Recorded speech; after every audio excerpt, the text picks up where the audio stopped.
የልብ ሐረግ ልብ አንጠልጣይ ጣፋጭ የፍቅር ታሪክ። ደራሲ ኢዘዲን፣ ተራኪ ረዚቃ ሙሐመድ። ለሚስክ ዩቲዩብ ቻናል አዲስ ከሆናችሁ ላይክ፣ ሼር እና ሰብስክራይብ በማድረግ ቤተሰቦቼ እንድትሆኑ በታላቅ አክብሮት ጋብዛለሁ። ቪዲዮውን ላይክ በማድረግ ጀምሩ። 7 ዓመት ሙሉ 7 ዓመት ፈጀ። 7 ዓመት የፈጀ የዝምታ ድር። ለአንዳንዶች 7 ዓመት ማለት ተራ የቁጥር ድርድር ወይም በዘመኑ ስሌት የሚለካ ጊዜ ሊሆን ይችላል።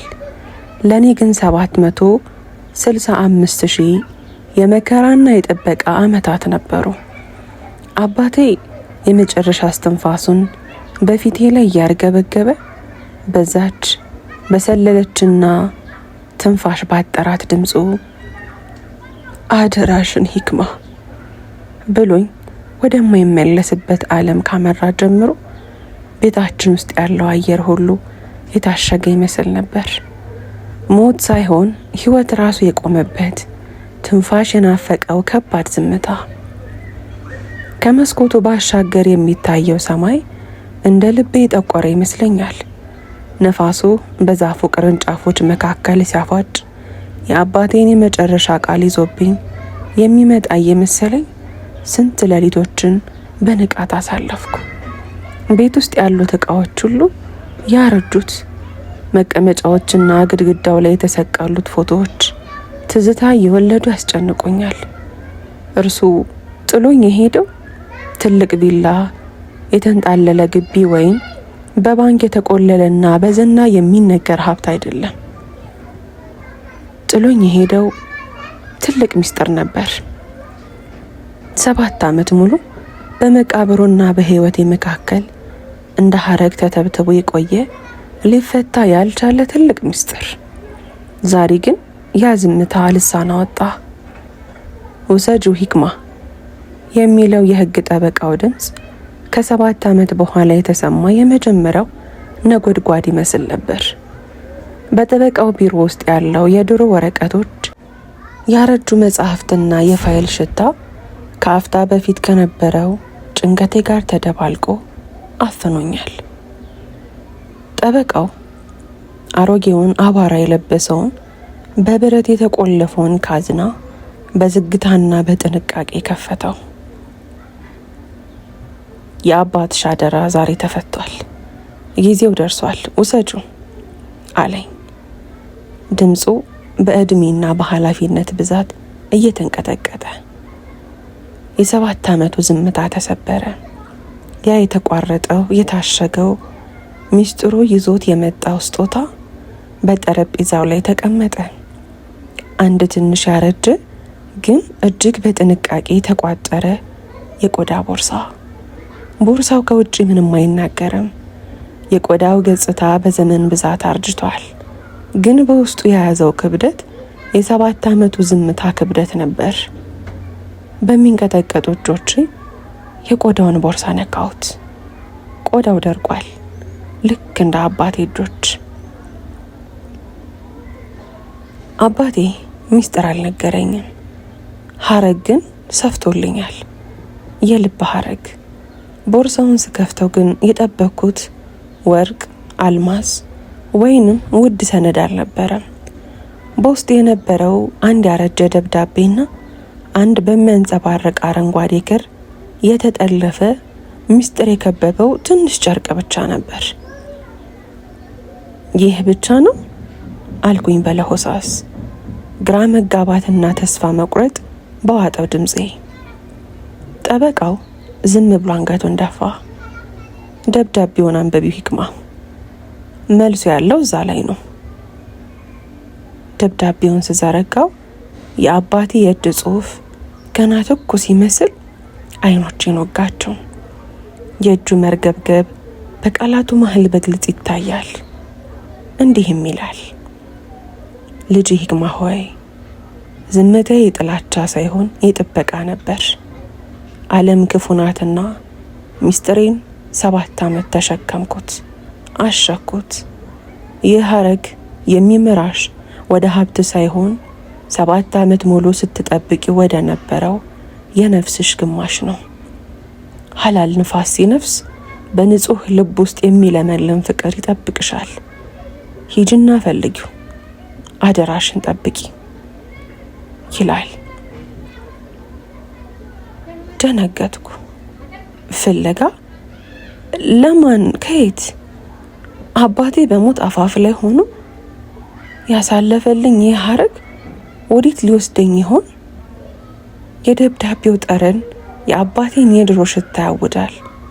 በዛች ቅጽበት ነበር ከቢሮ ውጪ በመስታወቱ ባሻገር አንድ ረዥም ጥላ ያለፈው። ረዥም ቀጥ ያለ ቁመና፣ የሐላል ነፋስ ሽታ ያለው የንጹህ ልብ ትርታ የሚሰማው ሰው ቀስ ብሎ ወደ እኔ ዞር አለ። አይኖች ውስጥ 7 ዓመት የናፈኩት ጥያቄና መልስ ተደባልቆ ይታያል። ያ ጥላ ማን ነው? የአባቴ ሚስጥር ጋር ምን ግንኙነት አለው? የቢሮ መስታወት ላይ ያረፈው ጥላ ቀስ እያለ ወደ እኔ ሲጠጋ በቆምኩበት የ70 ዓመት ሽባ የሆንኩኝ መሰለኝ።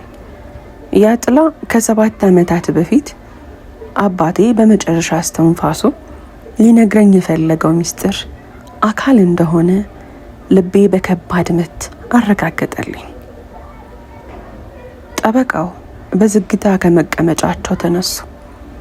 ፊታቸው ላይ የነበረው ጭንቀት በአክብሮትና በረጅሙ መተንፈስ ተተካ። ግባ ዩሱፍ፣ ሂክማም እየጠበቀችህ ነበር አሉት። ወደ ውስጥ የገባው ወጣት ቁመናው ቀጥ ያለ፣ ትከሻው ሰፊና በራስ መተማመን የሚታይበት ቢሆንም አይኖቹ ግን ጥልቅ የሆነ ሐዘንና የረጋ መረጋጋት ያረፈባቸው ነበሩ። የለበሰው ነጭ ሸሚዝ ከጥቁር ሱሪው ጋር ተደምኖ ንጽህናውን ያጎለዋል። ነገር ግን ከሁሉ በላይ ትኩረቴን የሳበው በግራ እጁ አንጓ ላይ የታሰረው ያው እኔ በእጅ ያስኩት አይነት አረንጓዴ የሐር ክር ነበር። የሐረጉ ጥልፍልፍ ልክ እንደኔው አይነት ጥበብ ያለው ነው። ሰላም ላንቺ ይሁን ሂክማ አለኝ። ድምፁ ልክ እንደ ረጋ ወንዝ የሚፈስ ግን ደግሞ የከበደ ስልጣን ያለው ነበር። አባትሽ ይህንን ቀን ለ7 ዓመታት ሲያልሙ እኔ ደግሞ ስፈራው ነበር የኖርኩት አለ። ድንጋጤን መቆጣጠር አቃተኝ። ማነህ? አባቴን ታውቀዋለህ? ለምንድነው ላለፉት 7 ዓመታት አንድም ቀን ታይተህ የማታውቀው? ለምንድነው አባቴ አንተን እዚህ ቢሮ እንዳገኘህ ያደረገው? ጥያቄዎቼ ልክ እንደ መለከት ድምፅ ቢሮውን አናወጡት። ዩሱፍ ዝም ብሎ ወደ ጠረጴዛው ተጠጋ። እኔ በእጅ ያስኩትን ያረጀ የቆዳ ቦርሳ በውስጡ ያለው ደብዳቤ በአይኗ ማተረው።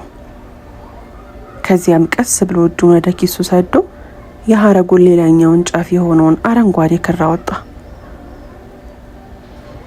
ይህ ሐረግ ግማሹ አንቺ እጅ ላይ ነው ያለው፣ ሌላኛው ግማሽ ደግሞ እኔ ጋር። አባትሽ በሞት አፋፍ ላይ ሆኖ የሰፋው ይህ ሐረግ የፍቅር ብቻ ሳይሆን የከባድ አደራ መተሳሰሪያ ነው። አንቺን ከሩቅ ሆኜ እንድጠብቅሽ፣ ጊዜው ሲደርስ ደግሞ እውነትን እንድገልጽልሽ ቃል ገብቼለት ነበር። በረጅሙ ተነፈሰና ወደ መስኮቱ ዞረ፣ የውጭውን መንገድ በአይኑ እያሰሰ። አባትሽ የሞተው በበሽታ አልነበረም ሂክማ። የሞተው አንቺንና ይህንን ሚስጥር ለማዳን ሲል ነው። ያንን ሚስጥር ሊቀሙት የፈለጉ ሰዎች እስትንፋሱን ነጠቁት። እርሱ ግን ሚስጥሩን ለ2 ከፍሎ በትኖት ሄደ። ቃላቱ ልክ እንደ መብረቅ ራሴ ላይ ወረዱ። 7 ዓመት ሙሉ አባቴ በበሽታ እንደሞተ አምኜ የኖርኩት ያ እውነት በአንድ ጀንበር ፈረሰ።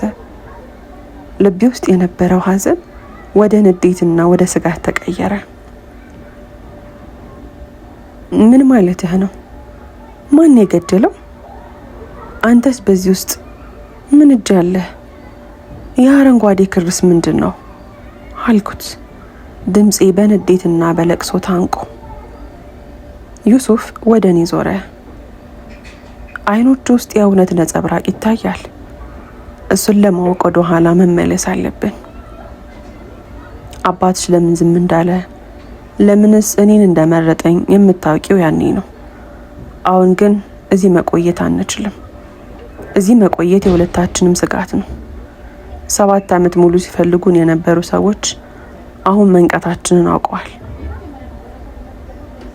ጠበቃው በጭንቀት ቶሎ ሂዱ ሂክማ፣ የዩሱፍን እጅ አትልቀቂ፣ አባትሽ ያመነው እሱም ብቻ ነው አላቸው። ዩሱፍ እጁን ዘረጋልኝ።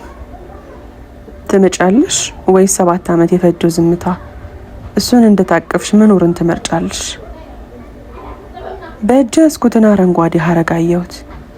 የአባቴ ሽታ ያለበት ደብዳቤ በእጄ ላይ ይንቀጠቀጣል። አደራውን ለመቀበልና እውነቱን ለማወቅ ልቤ ቢሸበርም ከዩሱፍ ጋር ለመሄድ ግን አንድ እርምጃ ወደፊት ተራመድኩ። ከቢሮ ወጥን ወደ መኪናው ስናመራ ከኋላችን አንድ ጥቁር መኪና በዝግታ ይከተለን እንደነበረ አላስተዋልኩም ነበር። በረከት በላይነህ እንዳለው በቀል ቀስ ብሎ የሚበስል ምግብ ነው።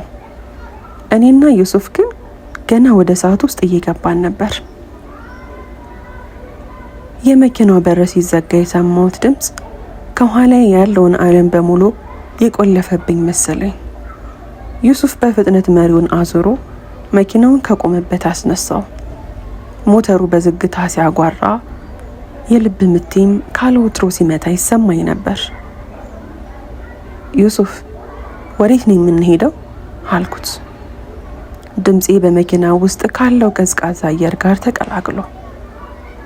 በመካከላችን ያለው ርቀትና የዩሱፍ አክብሮት የታከለበት ዝምታ ጥቂት የመረጋጋት ስሜት ሰጠኝ። ዩሱፍ ወደ እኔ አልዞረም። አይኖቹ በትኩረት የፊት ለፊቱን መንገድና የጎን መስታወትን ያያሉ። መጀመሪያ ከነዚህ ሰዎች እይታ መራቅ አለብን ሂክማ። አባትሽ የሰጠኝ ትልቁ አደራ አንቺን በሰላም ማቆየት ነው አለኝ። ድምፅ ውስጥ ያለው መረጋጋት የሚገርም ቢሆንም በመሪው ላይ ያረፉት እጆቹ ግን ውጥረት እንዳለባቸው ያስታውቃሉ። በመስታወቱ በኩል ወደ ኋላ ተመለከትኩ። ያ ጥቁር መኪና አሁንም በተወሰነ ርቀት ይከተለናል። ምንም አይነት ምልክት አይሰጥም። አይቀርበንም፣ አይርቀንም። ልክ እንደ ጥላ ተጣብቆናል። ማን ናቸው እነሱ? አባቴን ለምን ገደሉት? ጥያቄ በለቅሶ ታንቆ ነበር የወጣው። 7 ዓመት ሙሉ ታሟል ብዬ ሳለቅስ የኖርኩት ለካስ በሰው እጅ ወድቆ ነው። ዩሱፍ መኪናውን ወደ አንድ ጠባብ አውራ ጎዳና አጠፈውና ፍጥነቱን ጨመረ። አባትሽ ትልቅ የኢኮኖሚ ባለሙያ ብቻ አልነበረም ሂክማ። እርሱ የብዙዎችን ጭንብል ሊቀድ የሚችል ሚስጥር የደረሰበት ሰው ነበር። ያ ሚስጥር ደግሞ በእጃችን ባለው አረንጓዴ ሐረግ ውስጥ ተደብቋል። ይህ ተራ ክር ምን ሊሰራ ይችላል አልኩት፣ በእጅ ያስኩትን ሐር በስስት እያየሁ። ተራ ክር አይደለም አለ ዩሱፍ በዝግታ። ይህ ሐረግ አባትሽ በስራው አጋጣሚ የደረሰበትንና በትልልቅ ባለስልጣናት የሚመራውን የሙስና መረብ የሚያጋልጥ የዲጂታል ቁልፍ መሸሸጊያ ነው። አባትሽ ይህንን ቁልፍ ለሁለት ከፍሎ አንዱን ላንቺ አንዱን ደግሞ ለኔ ሰጠ። ድንጋጤ ከቁጥጥሬ ውጭ ሆነ። ለምን እኔ እኮ ተራ ዩኒቨርሲቲ ተማሪ ነኝ ዩሱፍ። ዩሱፍ መኪናውን ድንገት ወደ ጫካማ መንገድ አጠፈው። አባትሽ ያመነብሽ ብቸኛ ሰው አንቺ ስለሆንሽ ነው። ልጄ ለሐቅ አትደራደርም ይል ነበር። አሁን ግን እነዛ ሰዎች ቁልፉ እንደተገኘ አውቀዋል። የፈለጉት አንቺን ሳይሆን እጅሽ ላይ ያለውን ሐረግ ነው። ድንገት ከኋላችን የነበረው ጥቁር መኪና ፍጥነቱን ጨምሮ ተጠጋን። ዩሱፍ መሪውን በኃይል አዞረው። አጥብቀሽ ያዢ አለኝ ድምፁን ከፍ አድርጎ። መኪናው በከፍተኛ ፍጥነት ሲሽከረከር ዩሱፍ በሙሉ መሪውን እየታገለ መኪናውን ወደ ተረሳና ጥቅጥቅ ወዳለ ደን ውስጥ መንገድ ሰገሰገው። እኔም በአላህ እየተማጸንኩኝ መቀጣጫዬን አጥብቄ ያዝኩኝ። በመካከላችን የነበረው ርቀትና የሁኔታው አስገዳጅነት ቢኖርም ዩሱፍ ግን አሁንም ክብሬን በጠበቀ መልኩ ነበር የሚመራኝ። ጥቁሩ መኪና መንገዱን ስቶ ሲያሳልፈን ዩሱፍ መኪናውን በትልልቅ ዛፎች ጥላ ስር አቆመውና ሞተሩን አጠፈው። ዝምታ ሰፈነ፣ ከባድ ዝምታ። ዩሱፍ ወደ እኔ ዞረ። አይኖቹ ውስጥ 7 ዓመት የኖረ ናፍቆትና ጥበቃ ይታያል። አሁን ለጥቂት አመለጥናቸው ይክማ፣ ግን ጉዟችን ገና አሁን ተጀመረ። አደራውን ለመወጣት ዝግጁ ነሽ? በእጅ ያስኩትን አረንጓዴ ሐረግ አየሁት። የአባቴን አደራና የዩሱፍን ጥልቅ መረጋጋት በአንድ ላይ ያስተዋልኩኝ። ዝግጁ ነኝ አልኩኝ በቆራጥነት። መኪናው በዛፎች ጥላ ስር ቆሟል። የሞተሩ ድምፅ ሲጠፋ የጫካው ዝምታና የልቤ ትርታ ተፎካካሪ ሆኑ። ዩሱፍ መሪውን እንደያዘ ለጥቂት ሴኮንዶች ዝም አለ። ያ ዝምታው ግን ባዶ አልነበረም። ይልቁንም ቀጣዩን አደገኛ እርምጃ በብልሃት እያሰላ እንደሆነ ያስታውቃል። ሂክማ አለ ድምፁን ዝግ አድርጎ። እዚህ ብዙ መቆየት አንችልም። ጥቁሩ መኪና መንገዱን ስቶ ሄዷል ማለት ተስፋ ቆርጧል ማለት አይደለም። አሁን ወደ አባትሽ መጠለያ መሄድ አለብን። መጠለያ አልኩት በመገረም። አባቴ እኮ ከከተማው ቤት ውጪ ሌላ መጠለያ እንዳለው አላውቅም ነበር። ዩሱፍ ወደ እኔ ሳይዞር በመስታወቱ በኩል አይኖቼን አየ።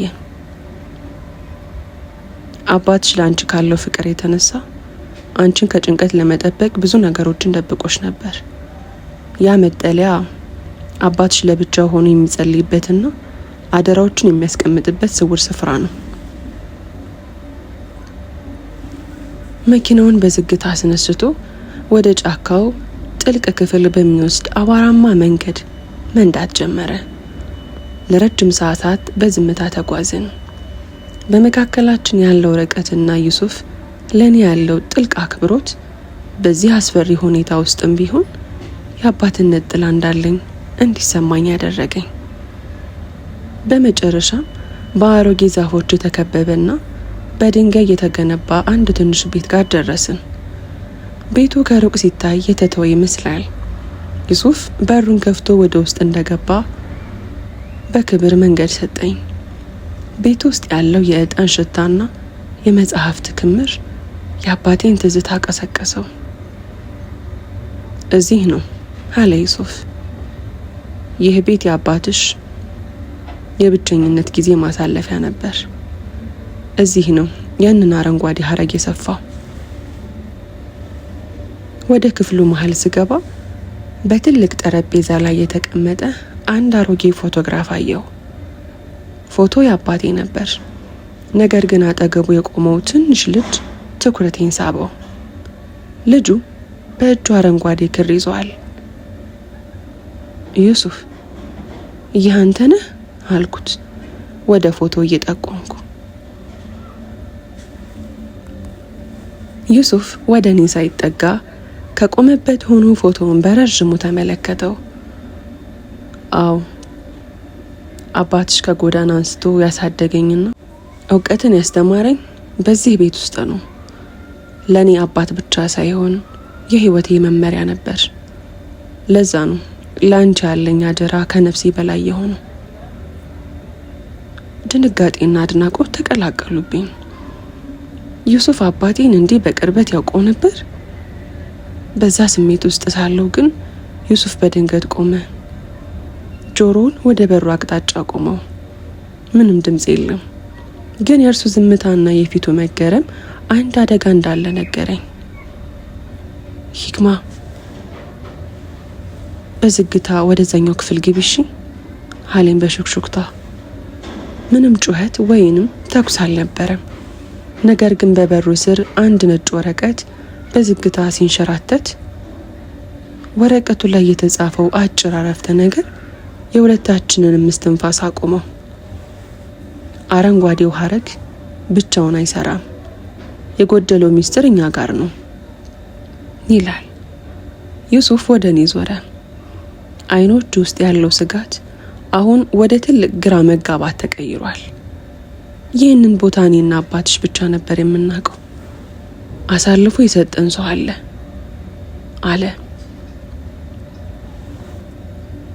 በበሩ ስር የገባው ነጭ ወረቀት ልክ እንደ ረመጥ እግሬ ስር አረፈ። ዩሱፍ ወረቀቱን አንስቶ ሲያነበው በፊቱ ላይ የሚነበበው መረጋጋት ድንገት ሲሰበር አየሁት። ያ የድንጋይ ያህል የጸናው ሰውነቱ አሁን በጥርጣሬና በድንጋጤ ሲወጠር ይታያል። ዩሱፍ ምን ተጻፈበት አልኩት፣ ድምፄ በመፍራት የተንቀጠቀጠ። ዩሱፍ ወረቀቱን ደበቀው፣ ወደ እኔ አልዞረም።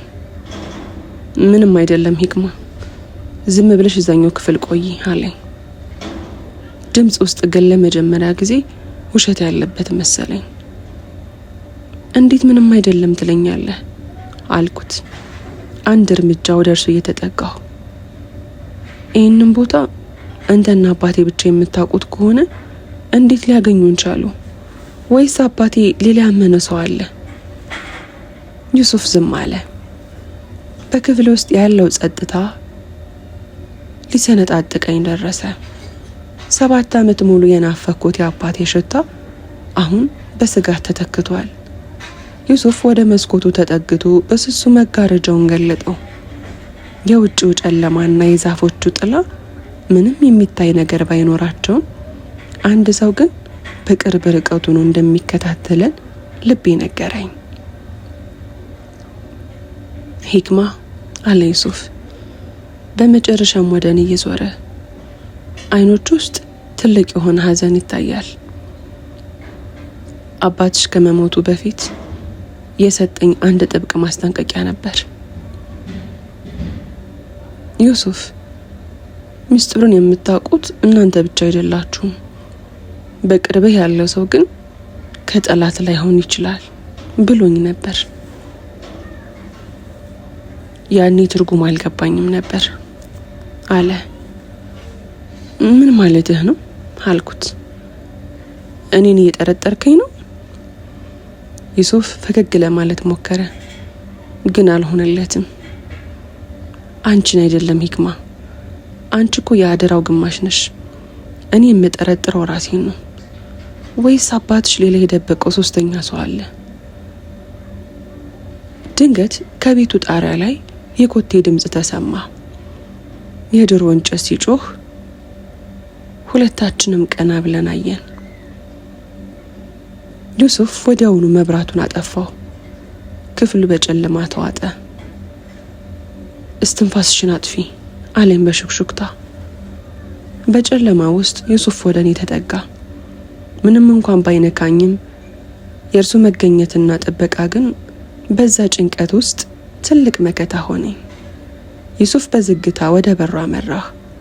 በሩን ሳይከፍት በበሩ ቀዳዳ በኩል ወደ ውጭ ተመለከተ። ዩሱፍ ምን አየህ አልኩት በሹክሹክታ። ማንም የለም አለ በግርምት። ግን በሩ ላይ አንድ ነገር ተቀምጧል። ዩሱፍ በሩን በዝግታ ከፈተው። በሩ ደጃፍ ላይ የተቀመጠው ነገር አባቴ ሁልጊዜ የሚጠቀምበትና የመጨረሻው እስትንፋሱ ላይ እጁ ላይ የነበረው የብር ጣት ቀለበት ነበር። ዩሱፍ ቀለበቱን አንስቶ ሲያየው በውስጡ የተቀረጸውን ጽሑፍ ተመለከተ። ይህ ሊሆን አይችልም አለ። ምንድነው አልኩት። ቀለበቱ ላይ የተቀረጸው ለሶስተኛው አደራ የሚል ጽሑፍ ነው አለ ዩሱፍ። ድምፁ ተንቀጠቀጠ። ሂክማ አባትሽ የሞተ አይመስለኝም። የዩሱፍ ቃላት በጆሮዬ ላይ ሲያስተጋቡ የቆምኩበት ምድር ተንቀጠቀጠች።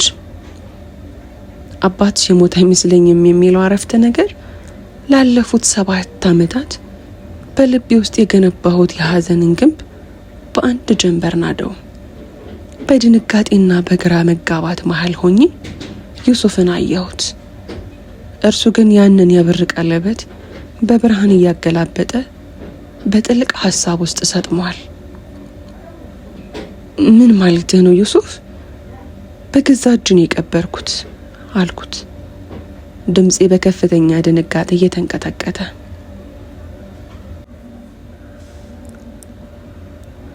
ያንን ሁሉ መሪር ሐዘን፣ ያንን ሁሉ ለቅሶ እንዴት ልትረሳው ትችላለህ? እኔ እኮ አፈር ስመልስበት የነበረው ምስል ዛሬም ድረስ ከዓይኔ አይጠፋም። ዱዓ እያደረግኩ የሸኘሁት አባቴ ዛሬ በሕይወት አለ ስትለኝ እንዴት ላምነህ እችላለሁ? ዩሱፍ ቀና ብሎ አየኝ። አይኖቹ ውስጥ ጥልቅ የሆነ ሐዘንና ጥርጣሬ ተቀላቅለዋል። አውቃለሁ ሂክማ፣ አላህ ሰብሩን ይስጥሽ። ግን ይህ ቀለበት አባትሽ ሳይሞት አንድ ቀን ቀደም ብሎ የጠፋውና ማንም ያላገኘው ነበር። አሁን እዚህ በራችን ላይ በዚህ ምስጢራዊ መጠለያ ደጃፍ ላይ እንዴት ሊመጣ ይችላል? ደግሞ ይህ ሶስተኛው አደራ የሚለው ጽሑፍ አባትሽ ለኔና ላንቺ ብቻ ሳይሆን ለሌላ ሰው ምስጢር ሰጥቶ እንደነበረ ማረጋገጫ ነው። በቤት ውስጥ የነበረው አየር በጥርጣሬ ታፈነ። ዩሱፍን አየሁት፣ እርሱም አየኝ። በመካከላችን ለጥቂት ጊዜ የነበረው መተማመን አሁን በጥያቄ ምልከታ ተተካ። ዩሱፍ አባቴን ከጎዳና ተነስቶ እንዳሳደገውና እንደ ልጁ እንደሚያዩ ብነግረኝም አሁን ግን ምናልባት እኔን ለመደበቅ እየሞከረ ይሆን የሚል ስጋት በልቤ ውስጥ ሰረጸ። ዩሱፍ፣ ያ ሰው አንተ ብትሆንስ አልኩት፣ አንድ እርምጃ ወደ ኋላ እየተራመድኩ። ይህ ሁሉ ድራማ እኔን ለማታለል የተዘጋጀ ቢሆንስ? አንተስ ከእነዚያ ሰዎች ጋር ተባባሪ ብትሆንስ? ዩሱፍ አንገቱን ደፋ። በአላህ ይሁንብኝ ሂክማ፣ እኔ ካንቺ በላይ የማውቀው ምንም ነገር የለም። ወመከሩ ወመከረ አላህ ወላሁ ኸይሩን ማኪሪን። እነርሱ ያሴራሉ፣ አላህም ያሴራል። አላህ ደግሞ ከሴረኞች ሁሉ በላጭ ነው። እኔ አደራሽን የሚበላ ሰው ብሆን ኖሮ እስከ ዛሬ በሰላም አትቆይም ነበር። ወደ መኪናው ስናመራ ልቤ ልክ እንደ ሞተሩ ይርገበገብ ነበር። ዩሱፍ መኪናውን ካቆመበት አስነስቶ ወደ ከተማው አቅጣጫ በፍጥነት መንዳት ጀመረ። ለሰዓታት በመካከላችን ከባድ ዝምታ ሰፍኗል። ዩሱፍ አይኑን ሰብሮ መሪውን ይዞ በትኩረት ይነዳል። እኔ ደግሞ በእጅ ያስኩትን አረንጓዴ ሐረግና አዲሱን የበር ቀለበት እያየው በሐሳብ ተውጫለሁ።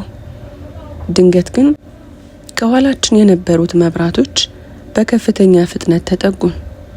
ዩሱፍ ለማምለጥ ከመሞከር ይልቅ መኪናውን በዝግታ ወደ ዳር አቆመ። ለምን አቆምክ አልኩት በድንጋጤ። ብንሸሽም ሊለቁን አይችሉም ሂክማ፣ ደግሞ አንቺን አደጋ ላይ መጣል አልፈልግም አለኝ በረጋ ድምፅ። አላህ ካላዘዘ በቀር ማንም ሊነካ አይችልም። ከመኪናዎቹ ውስጥ ሰዎች ወረዱ። ነገር ግን ከመካከላቸው አንዱ ሰው ቁመናውና አረማመዱ ልክ እንደ አባቴ ነበር። ያ ሰው ቀስ እያለ ወደ መስኮታችን ተጠጋ።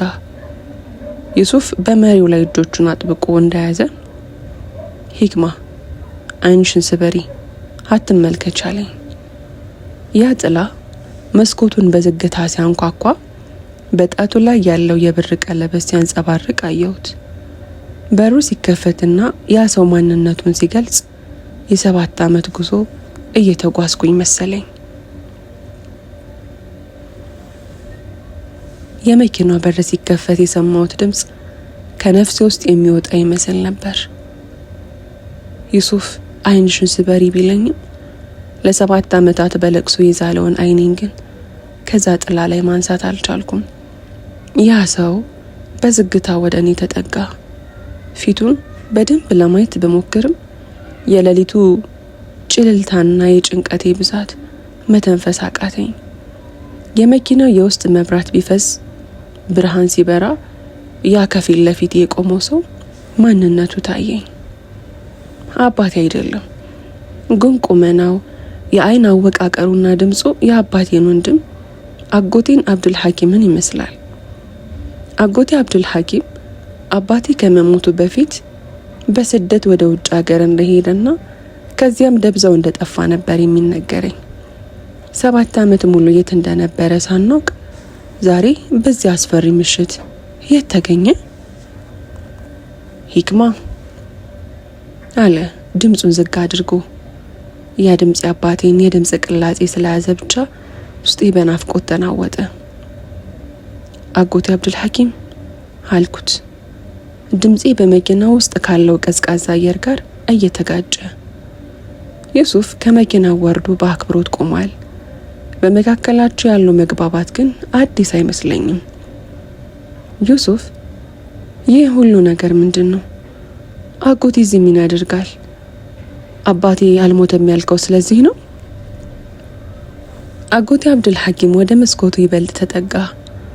በጣቱ ላይ ያለው የብር ቀለበት በጨለማ ውስጥ ይብለጨለጫል። ሂክማ ልጄ፣ አባትሽ በህይወት የለም። ዩሱፍ ያንን የነገረሽ በድንጋጤ ውስጥ እንዳለሽ ስለተረዳና ለደህንነትሽ ሲል ተስፋ ለመስጠት ነበር። ነገር ግን አባትሽ የሰጠው አደራ 3 እንጂ 2 አልነበረም። 3ኛው አደራ አልኩት ግራ በመጋባት። በእጅ ያዝኩትን አረንጓዴ ሐረግ አጥብቄ ጨበጥኩት። አዎ አለ አጎቴ በረጅሙ እየተነፈሰ። አንቺ የአረንጓዴው ሐረግ ግማሽ፣ ዩሱፍ ደግሞ ሌላውን ግማሽ ይዛችሁታል። 3ኛው አደራ ግን በእኔ እጅ ያለው የሚስጥሩ መፍቻ ነው። አባትሽ ይህንን ያደረገው 3ታችሁም ካልተገናኛችሁ በስተቀር ሚስጥሩ እንዳይገለጥ ብሎ ነው። እኔም ይህንን ቀን ስጠብቅ በስደት ቆይቻለሁ። በዚህ መሀል ዩሱፍ በትኩረት ዙሪያውን ይቃኛል። አብዱል ሐኪም፣ እዚህ መቆየት የለብንም። እነዚህ ሰዎች በቅርብ ርቀት ላይ ናቸው። በዱዓና በጥንቃቄ መጓዝ አለብን አለ ዩሱፍ። አሁንም ለኔ ያለው አክብሮትና ጥበቃ እንደቀጠለ ነው። ወደ አጎቴ መኪና ተዛወርን። አጎቴ መሪውን ያዘ። ዩሱፍ ከፊት ተቀመጠ። እኔ ደግሞ ከኋላ ሁኜ ያንን አረንጓዴ ሐረግና አዲሱን የብር ቀለበት እያየው በሐሳብ ተውጫለሁ። አጎቴ፣ አባቴ ለምን ይህንን ሁሉ ሚስጥር ፈጠረ አልኩት። አጎቴ በመስታወት በኩል አይኖችን አየ። ምክንያቱም አባትሽ የያዘው ሚስጥር የብዙ ሚስጥሮችን ሀቅ የሚመልስ ነበር። ያ አረንጓዴ ሐረግ ውስጥ ያለው ኮድ በሀገሪቱ ትልልቅ ተቋማት ውስጥ በስውር የተቀመጠውንና የተዘረፈውን የየቲሞችና የደካሞችን ገንዘብ የሚያሳይ መረጃ ነው። አባትሽ ይህ ገንዘብ ለባለቤቶቹ መመለስ አለበት ብሎ ስለታገለ ነው የተገደለው። መኪናችን በጸጥታ ወደ አንድ ትልቅ መስጂድ ውስጥ ገባ። በዚያ በሌሊት መስጂዱ በዝምታ ተውጧል። እዚህ ነው አላጎቴ። 3ኛ አደራ የሚፈታው በዚህ መስጂድ ውስጥ ባለው አሮጌ ሳጥን ነው። ልክ መኪናው ልንወርድ ስንል የዩሱፍ ስልክ አበራ። ዩሱፍ ስልኩን አይቶ ደነገጠ። ወደ እኔ ዞሮ አላየም፣ ግን ትከሻው ሲወጠር አስተዋልኩ። ስልኩ ላይ የወጣው መልእክት ከማይታወቅ ቁጥር ነበር። ዩሱፍ፣ አጎቷን አትመነው፣ አረንጓዴውን ሐረግ እንዳይቀበለው የሚል መልእክት ነበር። ዩሱፍ ወደ አጎቴ አብዱል ሐኪም ዞረ። አጎቴ ደግሞ ሂክማ፣ ያንን ሐረግ ስጪኝ፣ ሚስጥሩን እንፍታው እያለ እጁን ዘረጋልኝ። በዩሱፍ አይን ውስጥ ያለውን ስጋትና በአጎቴ ፊት ያለውን መቸኮል እሱን ሳስተውል አየሩ ድንገት በጥርጣሬ ተሞላ። አሁን ማን እንደሆነ የማላቀው ሰው በበሩ ስር ወረቀት አስገብቶልናል። አሁን ደግሞ ስልክ ተላከ። ዩሱፍ በዝግታ ወደ እኔ ጠጋለና ሂክማ፣ ሐረጉን አትልቀቂ አለኝ። ድምፅ ውስጥ የነበረው መረጋጋት ጨርሶውኑ ጠፍቷል። በመስጂዱ ግቢ ውስጥ ያለው ዝምታ አሁን የሚጮህ መሰለኝ። የቀዝቃዛው ሌሊት ንፋስ የፊቴን ቆዳ ሲገርፈው በውስጥ ያለውን የፍርሃት እሳት ሊያጠፋው አልቻለም። የአጎቴ እጅ ወደ እኔ ተዘርግቷል። በአይኖቹ ውስጥ ግን መልስ የማያገኝ መቸኮልና አንድ አይነት ድብቅ ጥላ ይነበባል።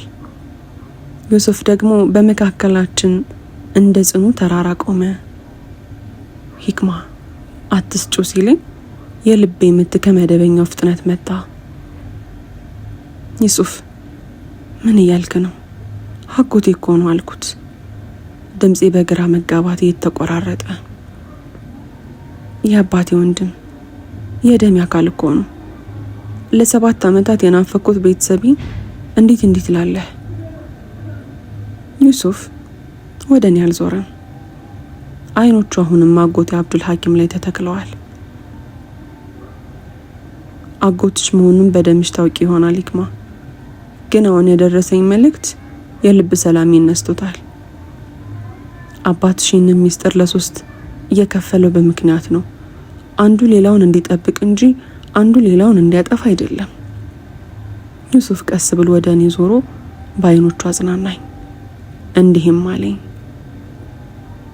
እናንተ ያመናችሁ ሆይ አጥፊ ሰው ወሬ ይዞላችሁ ቢመጣ እውነቱን አጣሩ የሚለውን የጌታሽን ቃል አትርሽ። አሁን የምናጣራበት እንጂ በስሜት የምንቸኩልበት ጊዜ አይደለም። አጎቴ አብዱል ሐኪም ፊቱ በንዴት ተቀየረ። ዩሱፍ አንተ ማንህና ነው በእኔና በወንድሜ ልጅ መሃል የምትገባው? እኔ ለዚህ ሚስጥር ስል ስንት ዓመት በስደት ተሰቃይቻለሁ። አሁን ደግሞ ጊዜው ደርሷል። ሂክማ ልጅ አትስሚም። ይህ ልጅ አባትሽ የሰጠውን አደራ ለብቻው ሊወስድ ፈልጎ ነው። ሁለቱም እርስ በርሳቸው ሲካሰሱ፣ እኔ ግን በእጅ ያስኩትን አረንጓዴ ሐረግ አጥብቄ ጨበጥኩት። አላህ ሆይ ሐቁን አሳየኝ ብዬ በውስጥ ተማጸንኩ። በመስጅዱ በረንዳ ላይ ያለው ብርሃን በንፋሱ ሲወዛወዝ የአጎቴን እጅ አንጓ ተመለከትኩ። በትኩረት ሳይ አባቴ ከመሞቱ በፊት በወረቀት ላይ የሳለውና ይህንን ምልክት ያየሽበትን ሰው በፍጹም እንዳታምኚ፣ እርሱ ወዳጅ መስሎ የመጣ ጠላት ነው ያለኝን ሚስጥራዊ የጥቁር ንቅሳት በአጎቴ አንጓ ላይ ተመለከትኩ። ደሜ በሰውነቴ ውስጥ ሲቀዘቅዝ ታወቀኝ። አጎቴ አብዱል ሐኪም በዲኑ ጠንካራ፣ እንዲህ አይነት ነገሮችን የሚያወግዝ ሰው ነበር። ታዲያ ይህ ሰው ማን ነው? በእውነት አጎቴ ነው ወይስ በምስል የተመሳሰለብኝ ሰይጣን? ዩሱፍ አልኩኝ፣ ድምፄ እየተንቀጠቀጠ። ዩሱፍ ተጠንቀቅ፣ ምልክቱ እጁ ላይ አለ። ዩሱፍ ሁኔታውን ወዲያውኑ ተረዳ። አጎቴ ነኝ የሚለው ሰው እጁን ወደ ኪሱ ሲሰድ ዩሱፍ በቅጽበት እጅን ያዘኝ። ሂክማ ወደ መስጅድ ውስጥ ግቢና በሩን ዝጊ፣ ምንም ቢፈጠር አትውጭ፣ አደራሽን አጥብቀሽ ያዢ አለኝ። አንተስ ዩሱፍ ብቻህን እንዴት ትጋፈጠዋለህ አልኩት፣ እንባዬ በአይኖቼ ላይ እየመጣ። እኔ ለአደራው ስል ቆሜያለሁ፣ በአላህ ጥበቃ ስር ነኝ አለኝና ወደ መስጅዱ በረንዳ ገፋኝ። ዩሱፍ ያንን አስመሳይ ሰው ለመጋፈጥ ሲቆም እኔ ወደ መስጅዱ ውስጠኛው ክፍል ሮጥኩኝ። በሩን ከውስጥ ቆልፌ በመስኮት በኩል ስመለከት ሌሎች ሰዎች ከጨለማ ውስጥ ወጡ። ዩሱፍ ብቻውን ተከበበ። ዩሱፍ ሐረጉ እኔ ጋር ነው፣ ሂድ አምልጥ፣ አትጎዳ ብዬ በለሆሳ አስጮኩኝ። ዩሱፍ ግን አልሸሽም። ያ ፈገግታው የሰላም እንጂ ፍርሃት አልነበረም። ሂክማ በሚህራቡ በኩል ሚስጥራዊ መውጫ አለ፣ እዚያ ሷሊህ ይጠብቅሻል፣ ሐረጉን ይዘሽ ሂጂ፣ እኔ ለዚህ ቀን ተዘጋጅቻለሁ አለኝ። ያ አስመሳይ ሰው ዩሱፍን በኃይል ሲመታውና ዩሱፍ መሬት ላይ ሲወድቅ አየሁት። ልቤ ተሰነጠቀ። ዩሱፍ ራሱን አሳልፎ የሰጠው እኔ እንድተርፍና አባቴን አደራ ለባለቤቶቹ እንዲደርስ ነው። በሚህራቡ በኩል ባለችው ጠባብ በር ስወጣ አንድ ረጅም ጥላ ከፊቴ ቆሞ አገኘሁት። ሂክማ አትፍሪ፣ እኔ ሷሊህ ነኝ አለኝ። ድምፅ ውስጥ የአባቴን ወዳጅነት አገኘው። ነገር ግን ከበስተጀርባዬ የዩሱፍን የመጨረሻ ጩኸት ስሰማ ህይወቴ በሙሉ የቆመች መሰለኝ። በሚህራቡ በኩል ወዳለችው ጠባብ በር ስወጣ የሌሊቱ ቀዝቃዛ አየር እንደ ሹል ቢላ ፊቴን ገረፈኝ። የጨለማው ግርማ ያስፈራል። ከበስተጀርባ የሚሰማው የመስጂዱ ግርግር ግን ከዚህ በላይ ነፍሴን ያውካታል። ከፊቴ የቆመው ሰው ጥላው ረጅም ነው።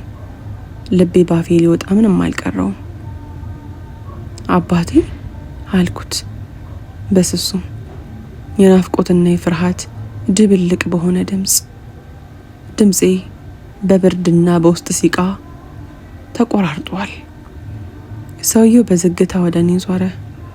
የባትሪ ብርሃን በፊቱ ላይ ሲያርፍ ግን ያየሁት ነገር ክው አደረገኝ።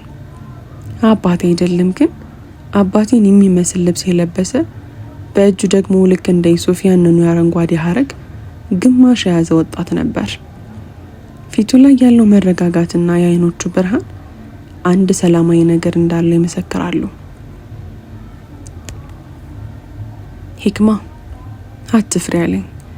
ድምፁ ረጋ ያለና የሚታመን ቢሆንም በውስጡ ግን የማይነበብ ሚስጥር አለው። እኔ ሷሊህ ነኝ። ዩሱፍ መልእክት የላከልኝ እኔ ነበርኩ። የአጎትሽ ነኝ የሚለው ሰው የአባትሽ ገዳዮች የላኩት ተኩላ ነው። አባትሽ ይህንን ቀን እንደሚመጣ ያውቅ ስለነበረ ነው ሚስጥሩን በ3 ቦታ ከፍሎ ለታማኝ ሰዎች የሰጠው።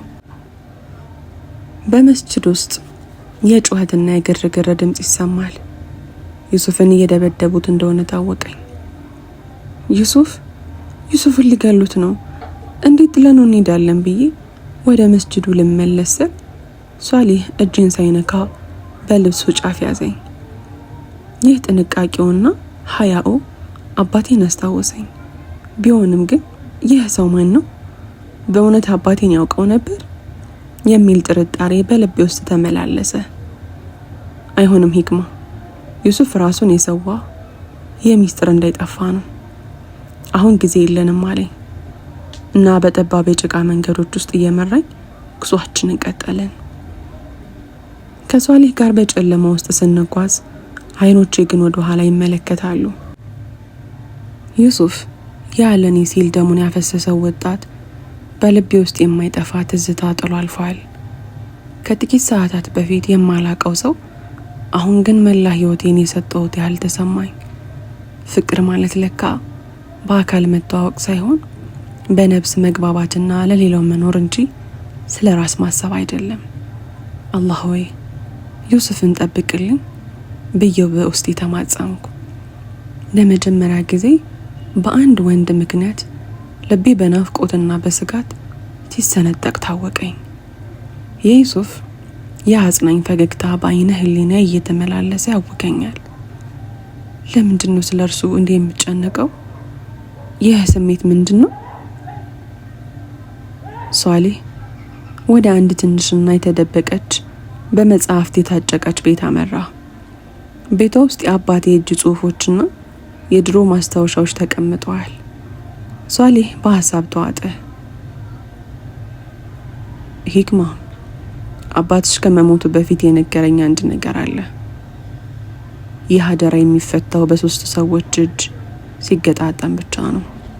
አንዱ እኔ ነኝ፣ ሁለተኛው አንቺ ነሽ፣ ሶስተኛው ደግሞ ዩሱፍ ነው አለኝ። ዩሱፍ? ታዲያ ዩሱፍ አሁን በጠላቶች እጅ ላይ ወድቋል፣ እንዴት ሊሆን ይችላል አልኩት። በጭንቀት ድምፄ የተንቀጠቀጥኩኝ። ሷሊህ ትክ ብሎ ተመለከተኝና ሂክማ አትጨነቂ፣ አላህ የደጋግ ሰዎችን ስራ ያጠፋ። ለልብሽ እርጋታ ይሆንልሽ ዘንድ ይህንን ቃል አስታውሽ። አላህ ከእነዚያ ካመኑት ላይ ጠላቶቻቸውን ይከላከላል። አላህ ከሃዲንና ከዳተኛን ሁሉ አይወድምና። ዩሱፍንም የሚጠብቀው እርሱ ነው። አሁን ትልቁ ስራችን ዩሱፍ የታሰረበትን ቦታ መፈለግና ማዳን ነው። ሚስጥሩም ሆነ ህይወታችን የተሳሰረው በእርሱ እጅ ነውና። በዛሽ ጠባብ ቤት ውስጥ ቁጭ ብዬ ሳለው ስለ ዩሱፍ ማሰብ አላቆምኩም። በኢስላማዊ ስነ ምግባር የታጀበው ትውውቃችን አሁን ወደ ጥልቅ ናፍቆትና ጭንቀት እያደገ መጣ። ዩሱፍን ሳላገኘውና ላደረገው መስዋዕትነት አላህ ይስጥልኝ ሳልለው ቢሞት የሚቆጨኝ መሰለኝ። በድንገት የቤቱ በር በኃይል ተንኳኳ። ሷሊህ በፍጥነት ብርሃኑን አጠፋው። ዝም በሂክማ መጥተዋል አለኝ በሹክሹክታ። ልቤ በድንገት መምታት አቆመ። ጨለማ ቤቱን ወረሰው። የጠላቶቻችን ኮቴ ግን ወደ በሩ እየተቃረበ መጣ።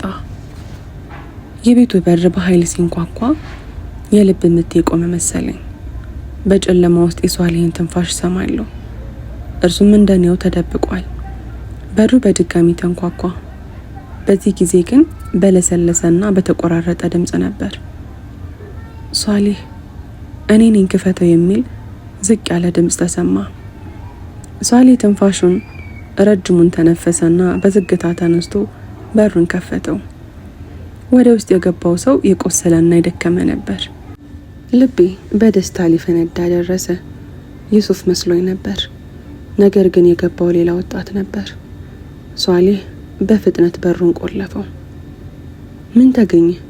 ዩሱፍ ይታል ሲል ሷሊህ በጭንቀት ጠየቀው። ወጣቱ አየር ለመውሰድ እየታገለ ዩሱፍን ወስደውታል፣ ወደ ጥቁሩ ሸለቆ እስር ቤት ነው የወሰዱት። በጣም ተጎድቷል፣ ግን ሚስጥሩን አላወጣም አለ።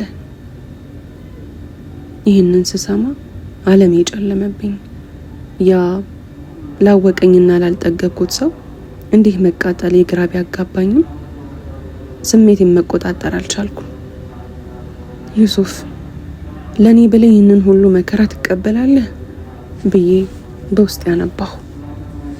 በኢስላማዊ ስነ ምግባር የታነጸው ልቤ ለዩሱፍ ያለው አድናቆት አሁን ወደማይገለጽ ስር የሰደደ ናፍቆት ተቀይሯል። የህይወቴን ትርጉም ያገኘሁት በእርሱ መስዋዕትነት ውስጥ እንደሆነ ተሰማኝ። ሷሊህ ወደ እኔ ዞሮ ሂክማ አሁን ጊዜ የለንም። ዩሱፍን ለማዳን እንዲሁም የአባትሽን አደራ ለመጠበቅ ወደ ጥቁሩ ሸለቆ መሄድ አለብን። ነገር ግን ያ ቦታ ለሴት ልጅ እጅግ አደገኛ ነው አለኝ። እሄዳለሁ አልኩት ሳላቅማማ። ዩሱፍ ህይወቱን አሳልፎ የሰጠው ለኔ ነው። እኔ ደግሞ ዝም ብዬ እዚህ አልቀመጥም። አላህ ከኛ ጋር ነው። ሷሊህ በአይኖቹ ውስጥ ያለውን ጽናት አይቶ ፈገግ አለ። ጥሩ፣ እንግዲያውስ መዘጋጀት አለብን። ነገር ግን ከዚያ በፊት ይህንን ማወቅ አለብሽ አለና አባቴ የጻፈውን አንድ ጥንታዊ ብርቅዬ ወረቀት አወጣ። አባትሽ እንዲህ ሲል ጽፎ ነበር። ሚስጥሩ የሚከፈተው በሶስት ልቦች ትስስር ነው። አንዱ የደም ትስስር፣ አንዱ የታማኝነት ትስስር፣ ሶስተኛው ደግሞ የንጹህ ፍቅር ትስስር ነው። ልቤ በድንገት መምታት ጀመረ። ንጹህ ፍቅር? ይህ ማለት ምን ማለት ይሆን? ሷሊህ ወረቀቱን መልሶ ከሰበሰበ በኋላ ወደ ሸለቆ ከመግባታችን በፊት በዱዓ መበርታት አለብን አለኝ። ሌሊቱን ሙሉ እንቅልፍ አልወሰደኝም። በመስኮት በኩል ጨረቃን ትኩር ብዬ እየተመለከትኩ ዩሱፍን አስበው ነበር። በቁርአን ውስጥ ዩሱፍ አለይሂ ሰላም ከእስር ቤት እንደወጣና እንደከበረ እያሰብኩኝ ለዩሱፌ እንዲህ ብዬ ዱዓ አደረግኩ። ጌታዬ ሆይ ደረቴን አስፋልኝ፣ ነገሬንም አግራልኝ። በዚያች ሌሊት በልቤ ውስጥ ለዩሱፍ ያለኝ ስሜት ከማንኛውም ዓለማዊ ፍቅር በላይ መሆኑን ተረዳው። እርሱን የማገኘውና የአባቴን አደራ የምፈታው በአላህ ፍቃድ ብቻ እንደሆነ አመንኩኝ። ንጋት ላይ ሷሊህና ያ ወጣት ለመነሳት ተዘጋጁ። እኔም ሂጃቤን አጥብቄ አሰርኩ። ገና ረጅም መንገድ ይጠብቀናል። ዩሱፍ ያለበት ቦታ ለመድረስና ሚስጥሩን ለመፍታት የምናደርገው ጉዞ አሁን በይፋ ተጀመረ። ነገር ግን በመንገዳችን ላይ የሚጠብቀን አደጋ ምን እንደሆነ ገና አላወቅንም ነበር። በሩን ከፍተን ስንወጣ ከሩቅ የሚሰማው የፈረሶች ኮቴ ግን አንድ ነገር እንዳለ ያመላክታል። ሷሊህ ወደ እኔ ዞሮ ሂክማ ምንም ቢፈጠር ወደ ኋላ እንዳትመለከች አለኝ። ውጭ ያለው ጨለማ እንደ ከባድ እርሳስ በከተማዋ ላይ ተጭኗል። ከሩቅ የሚሰማው የፈረሶች ኮቴ ቀስ በቀስ እየራቀ ቢሄድም የነፍሴን ስጋት ግን ሊያርቀው አልቻለም። በሩን ያንኳኳው ወጣት መልእክተኛው እንደሆነ ሷሊህ በሹክሹክታ ነገረኝ። ወጣቱ ትንፋሹን እየተቆራረጠ ዩሱፍን ጥቁሩ ሸለቆ ውስጥ ባለችው አረጌ ወታደራዊ ካምፕ እስር ቤት አይቻለሁ፣ ግን በቅርብ ቀን ወደ ሌላ ቦታ ሊያዘዋውሩት ነው አለ። ዩሱፍን በእርግጥ ስለማየቱ ስጠይቀው ያንኑ የአረንጓዴ ሐረግ ግማሽ አሳየኝ። ልቤ በድንገት ተመታ። ዩሱፍ በህይወት አለ? ሂክማ መነሳት አለብን አለኝ ሷሊህ። ድምፅ ውስጥ ያለው ጥንቃቄ ያስፈራል። ጥቁሩ ሸለቆ ድረስ ያለው መንገድ በእግር ነው የምንጓዘው። ፈረስ ብንጠቀም ጠላቶቻችን ድምጾቻችንን በቀላሉ ይሰሙታል። የጫማዬን ማሰሪያ አጥብቄ አሰርኩ። ሂጃቤን ከፊቴ ላይ ሸፈን አድርጌ ከቤት ወጣን። የሌሊቱ አየር እንደ ሾልቢላ ሳምባይ ውስጥ ሲገባ ነፍሴ የታወከች መሰለኝ።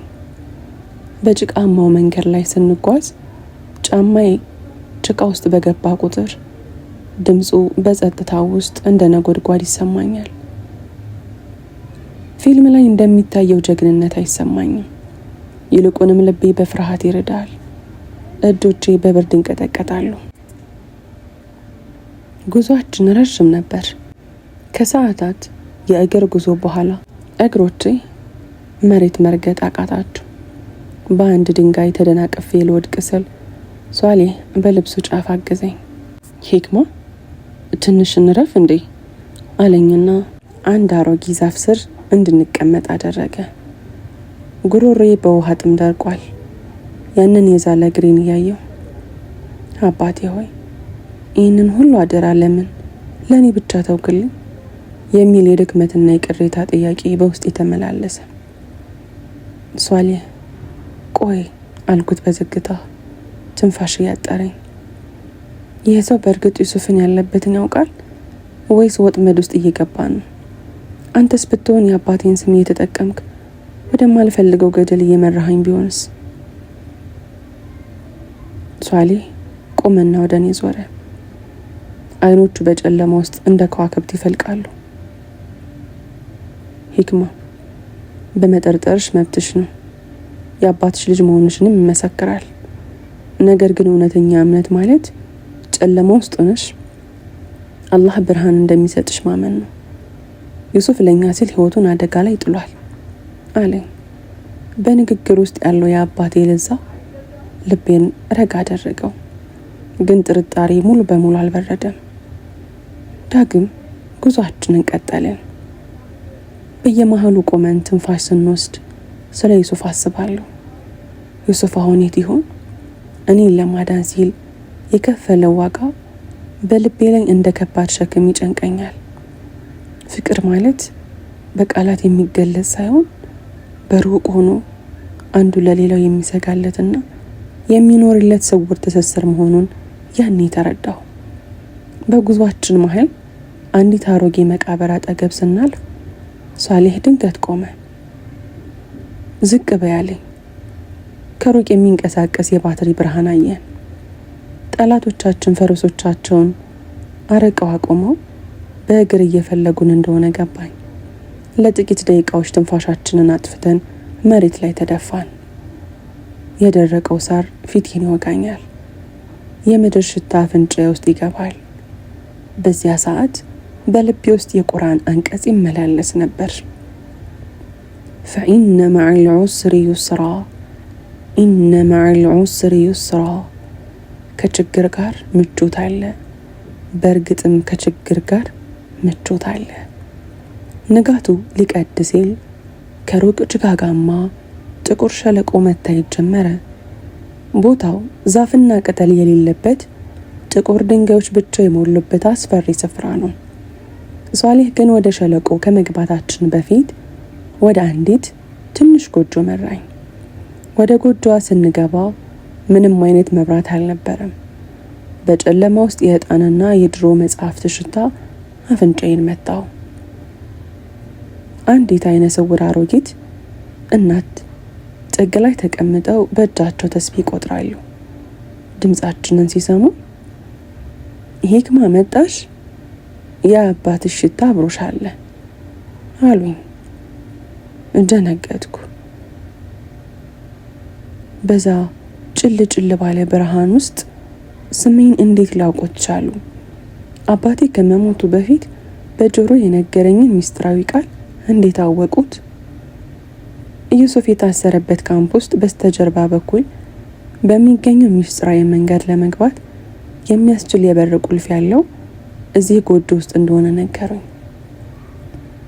ነገር ግን ቁልፉን ለማግኘት አንድ ትልቅ ዋጋ መክፈል ነበረብኝ። ያ ዋጋ ደግሞ አባቴ ለማንም እንዳትናገሪ ብሎ በጆሮ የነገራትን የመጨረሻ ሚስጥራዊ ቃል ለሷሊህና ለእነዚህ ሰዎች አሳልፎ መስጠት ነበር። ሷሊህን ማመን እችላለሁ የሚለው ጥያቄ በልቤ ውስጥ እንደገና ተቀሰቀሰ። የአባቴ ሚስጥር ወይስ የዩሱፍ ሕይወት? ምርጫው እጅግ በጣም ከባድ ነበር። ሷሊህ ወደ እኔ ዞሮ ምላሽን ይጠብቃል። አሮጊቷም ተስቢሃቸውን እያገላበጡ ውሳኔው የልጅነትሽ ሳይሆን የጽናትሽ ነው አሉኝ። አሮጊቷ እናት ተስቢሃቸውን እያገላበጡ ውሳኔው የልጅነትሽ ሳይሆን የጽናትሽ ነው የሚለው ንግግራቸው በጆሮዬ ውስጥ እንደ ነጎድጓድ ያስተጋባል። በጎጆዋ ውስጥ ያለው የኩራዝ ብርሃን እየመነመነ ሄዶ በከፊል ጨለማ ውስጥ ጥሎናል። ሷሊህ ትኩር ብሎ ይመለከተኛል። እይታ ውስጥ እመኝኝ የሚል ጥሪ ይሁን ወይም ወደማልመለስበት ገደል የሚገፋኝ አደጋ መለየት አልቻልኩም። ክፍል ውስጥ ያለው የዕጣን ሽታ አሁን እንደ መቃብር ሽታ እየከበደኝ መጣ። አባቴ ከመሞቱ በፊት በጆሮ የነገረኝ ቃል በአእምሮ ውስጥ አቃጨለ። ሂክማ። ይህ ቃል የመቆለፊያም የቁልፍም ያህል ክብደት አለው።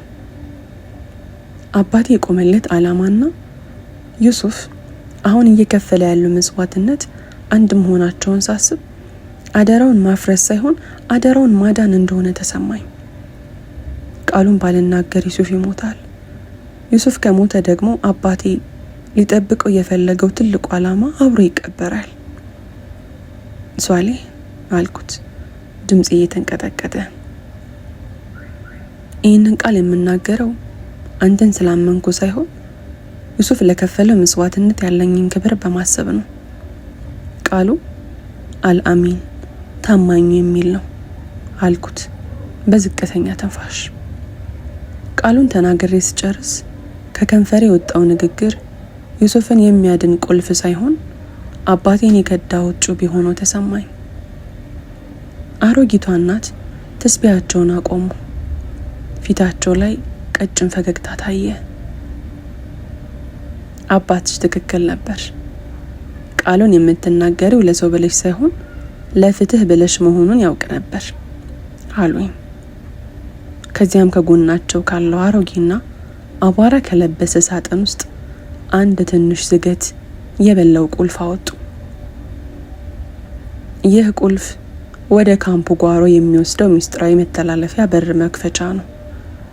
ዩሱፍ ወዳለበት ክፍል የሚወስደው ብቸኛ መንገድ እርሱ ነው አሉ። ቁልፉን ስቀበል እጄ እንደ በረዶ ይቀዘቅዝ ነበር። ሷሊህ ቁልፉን ተረክቦኝ እንሂድ፣ ንጋቱ ሊወጣ የቀሩት ደቂቃዎች ናቸው አለኝ። ከጎጆዋ ወጥን ወደ ጥቁሩ ሸለቆ ጉዟችንን ቀጠልን። መንገዱ ዳገትና ቁልቁለት የበዛበት በደረቅ ድንጋዮች የተሞላ ነው። እግሮቼ ከድካም ብዛት ቢደነዝዙም በውስጥ ያለው ጸጸት ግን ከብርዱ በላይ ያንቀጠቅጠኛል። ጭቃው ጫማዬን እየሳበ ያስቸግረኝ ነበር። በየመሃሉ ለትንፋሽ ስንቆም ሷሊህ እጆቹን አጥፎ በጭንቀት ወደ ካምፕ አቅጣጫ ይመለከታል። ፊልም ላይ ቢሆን ኖሮ ጀግናዋ በደስታ ትሮጥ ነበር። እኔ ግን እያንዳንዱ እርምጃዬ አባቴን የመክዳት ያህል እየከበደኝ ተከተልኩ። የሌሊት ወፍ ጩኸት፣ የወቀሳ ድምፅ መስሎ ተሰማኝ። ወደ ካምፑ ጓሮ የሚወስደው የውሃ መፍሰሻ ቱቦ ጋር እዛ ስንደርስ ቦታው ጠባብና የሚሰነፍጥ ሽታ ያለው ነበር። ሷሊህ ቁልፉን አውጥቶ ሲታገል ዝገት የበላው ብረት ጭው የሚል ድምፅ አሰማ። በዚያ ጠባብ ቱቦ ውስጥ ስንስገባ የአየር እጥረት ተሰማኝ። ልቤ ሊቆም ደረሰ። በዚያ ጭኑ ጨለማ ውስጥ በስተቀኝ በኩል ካለው ክፍል ዝቅ ባለ ድምፅ የሚሰማ የአልሐምዱሊላህ ድምፅ ተሰማ። የዩሱፍ ድምፅ ነው፣ ግን እንደ ድሮ ብርቱ አይደለም። የዛለና የታመመ ነው። ሷሊህ የበሩን መወርወሪያ ከፈተው። በክፍል ውስጥ አንዲት ትንሽ የጨረቃ ብርሃን በመስኮት በኩል ትገባለች። ዩሱፍ ጥግ ላይ ተቆራምዶ ተቀምጧል። ልብሱ ተቀዷል። ፊቱ በደም ተለውሶ ነበር። አካሉ በብርድ ተመቷል። ፊልም ላይ እንደሚታየው ጀግና በኩራት ቆሞ አልጠበቀኝም።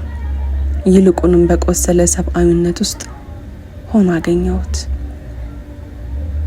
ዩሱፍ አልኩት፣ ድምፄ በእንባ እንደታነቀ። ዩሱፍ ቀና ብሎ አየኝ። አይኖች ውስጥ ጥልቅ ናፍቆት ብልጭ ብሎ ወዲያው ጠፋ። በምትኩ ግን ልብ የሚሰብር ቁልጭ ያለ ህመም ታየ። ሂክማ እዚህ ምን ታድርጊያለሽ? አለኝ በደረቀ ከንፈሩ። ከዚያም ወደ ሷሊህ አየና ሁሉንም ነገር ተረዳ። ሚስጥሩን አባትሽን የሰጠሽን አደራ አሳልፈሽ ሰጠሽው? ዩሱፍ ላድንህ ዘል ነው አልኩት፣ እንባይ ጉንጬ ላይ እየፈሰሰ። ዩሱፍ ዝም አለ። ያ ዝምታው ግን ከንግግር በላይ ይወቅሰኝ ነበር። አደራውን አፍርሰሽ እኔን ማዳንሽ ትርጉም የለውም ሂክማ። እኔ የታሰርኩት ያ ሚስጥር እንዳወጣ ነበር አለኝ። ድንገት ሷሊህ ከኋላ ሳቀ። ያ የድል አድራጊነት ሳቅ ሳይሆን የጭካኔ ነበር። አሁን ሁለታችሁም እጄ ላይ ናችሁ አለ። ሷሊህ ቁልፉን ይዞ ወደ እስር ቤቱ ግድግዳ ጥግ አመራና አንድን ድንጋይ ገፋው። በዚያ ድንጋይ ውስጥ አባቴ የደበቀው ሌላ ሚስጥር መኖሩን ሷሊህ ቀድሞ ያውቅ ነበር። ቁልፉ ለካ የበሩ ብቻ ሳይሆን የዛ ሚስጥራዊ ቦታም ጭምር ነበር። ሷሊህ እኛን ለማዳን ሳይሆን አባቴ የደበቀውን ሰነድ በእጁ ለማስገባት ነበር የተጠቀመብን።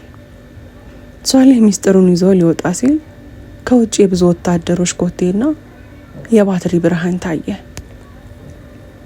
ሷሊህ ለካስ እኛን ከማዳን ይልቅ እኛን ለጠላቶቻችን አሳልፎ ሰጥቶ እርሱ ግን ሚስጥሩን ይዞ ለማምለጥ ከጠላቶቻቸው ጋር ተስማምቶ ነበር።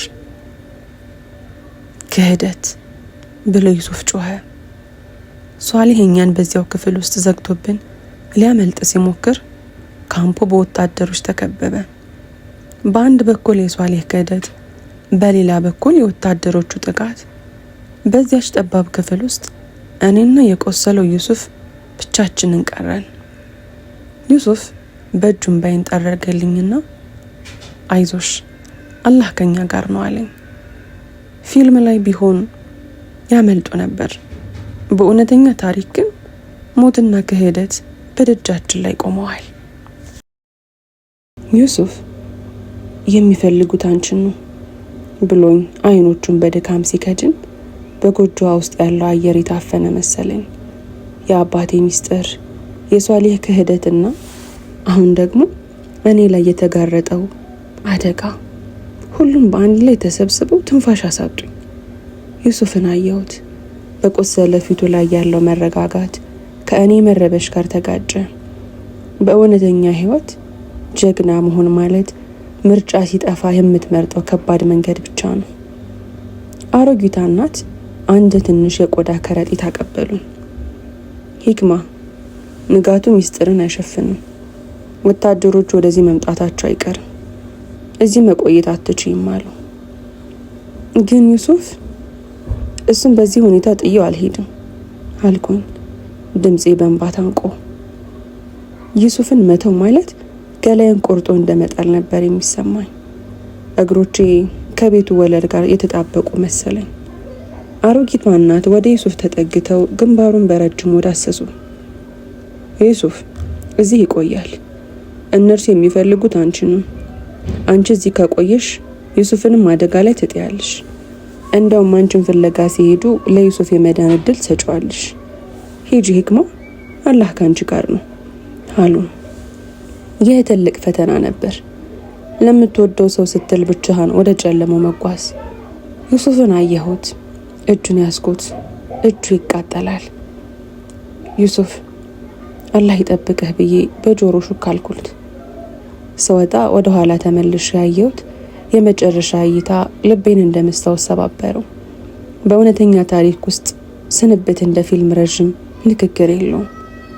ያለው የልብ ስብራትና የሚገፋህ ግዴታ ብቻ ነው። የቆዳ ከረጢቱን በልብሴ ስር ደረት ላይ አጥብቄ አሰርኩት። ከረጢት ውስጥ ያለው ነገር ጠንካራና ቀዝቃዛ ነበር። ወረቀት ብቻ እንዳልሆነ ገባኝ። ከጎጆዋ ወጥቼ በሸለቆ እግርጌ ያሉትን ቁጥቋጦች መሸሸጊያ እንዲሆኑኝ እየተጠነቀቅኩኝ ጉዞዬን ጀመርኩ። ፊልም ላይ ቢሆን ኖሮ ፈረስ አግኝቼ ይሮጥ ነበር። በእውነቱ ግን እግሮቼ በጭቃ ተዝረከረኩ። እሾህ ልብሴን እየቀደደው፣ ብርዱ እስከ አጥንቴ እየዘለቀ ነበር። ድንገት ከበስተጀርባዬ የፈረስ ኮቴ ሰማሁ። ቁጥቋጦ ውስጥ ተደብቄ ያየሁ ሷሊህ ነበር። ብቻውን አይደለም፣ ከ3 ወታደሮች ጋር ነው። ፊቱ ላይ ያለው መሸማቀቅ ጠፍቶ አሁን በቁልቁለቱ ላይ በንቃት ይመለከታል። ሷሊህ ከመጮህ ይልቅ ፈረሱን በዝግታ እያስጋለበ ሂክማ እዚህ እንዳለሽ አውቃለሁ፣ አታስቸግሪ፣ መጨረሻሽን አታስከፊ አለ። ድምፁ በቁጭትና በዛቻ የታጀበ ነበር። ክህደት የሰውን ፊት እንዴት እንደሚቀያይረው አየሁ። በእውነተኛ ህይወት ውስጥ ትልቁ ጠላትህ ደግሞ የሚቀብርህ ሰው ነው። ወታደሮቹ ወደ አሮጊቷ ጎጆ ሲቃረቡ አየሁ። ያ አላህ ዩሱፍን ጠብቀው ብዬ በውስጤ ጮህኩኝ። ምንም ልረዳው የማልችልበት ያ መራራ ሰዓት ከሞት በላይ ከበደኝ። በድንጋዮቹ መሃል እየተሳብኩኝ ወደ ገደሉ አቅጣጫ መራሁ። እግሬ ተንሸራቶ ድንጋዩ ሲንከባለል ድምፁ ለሷሊህ የተሰማው መሰለኝ። ሷሊህ ፈረሱን ወደ እኔ አቅጣጫ ዞሮ አይኖቹ አካባቢውን በንቃት ይቃኛሉ።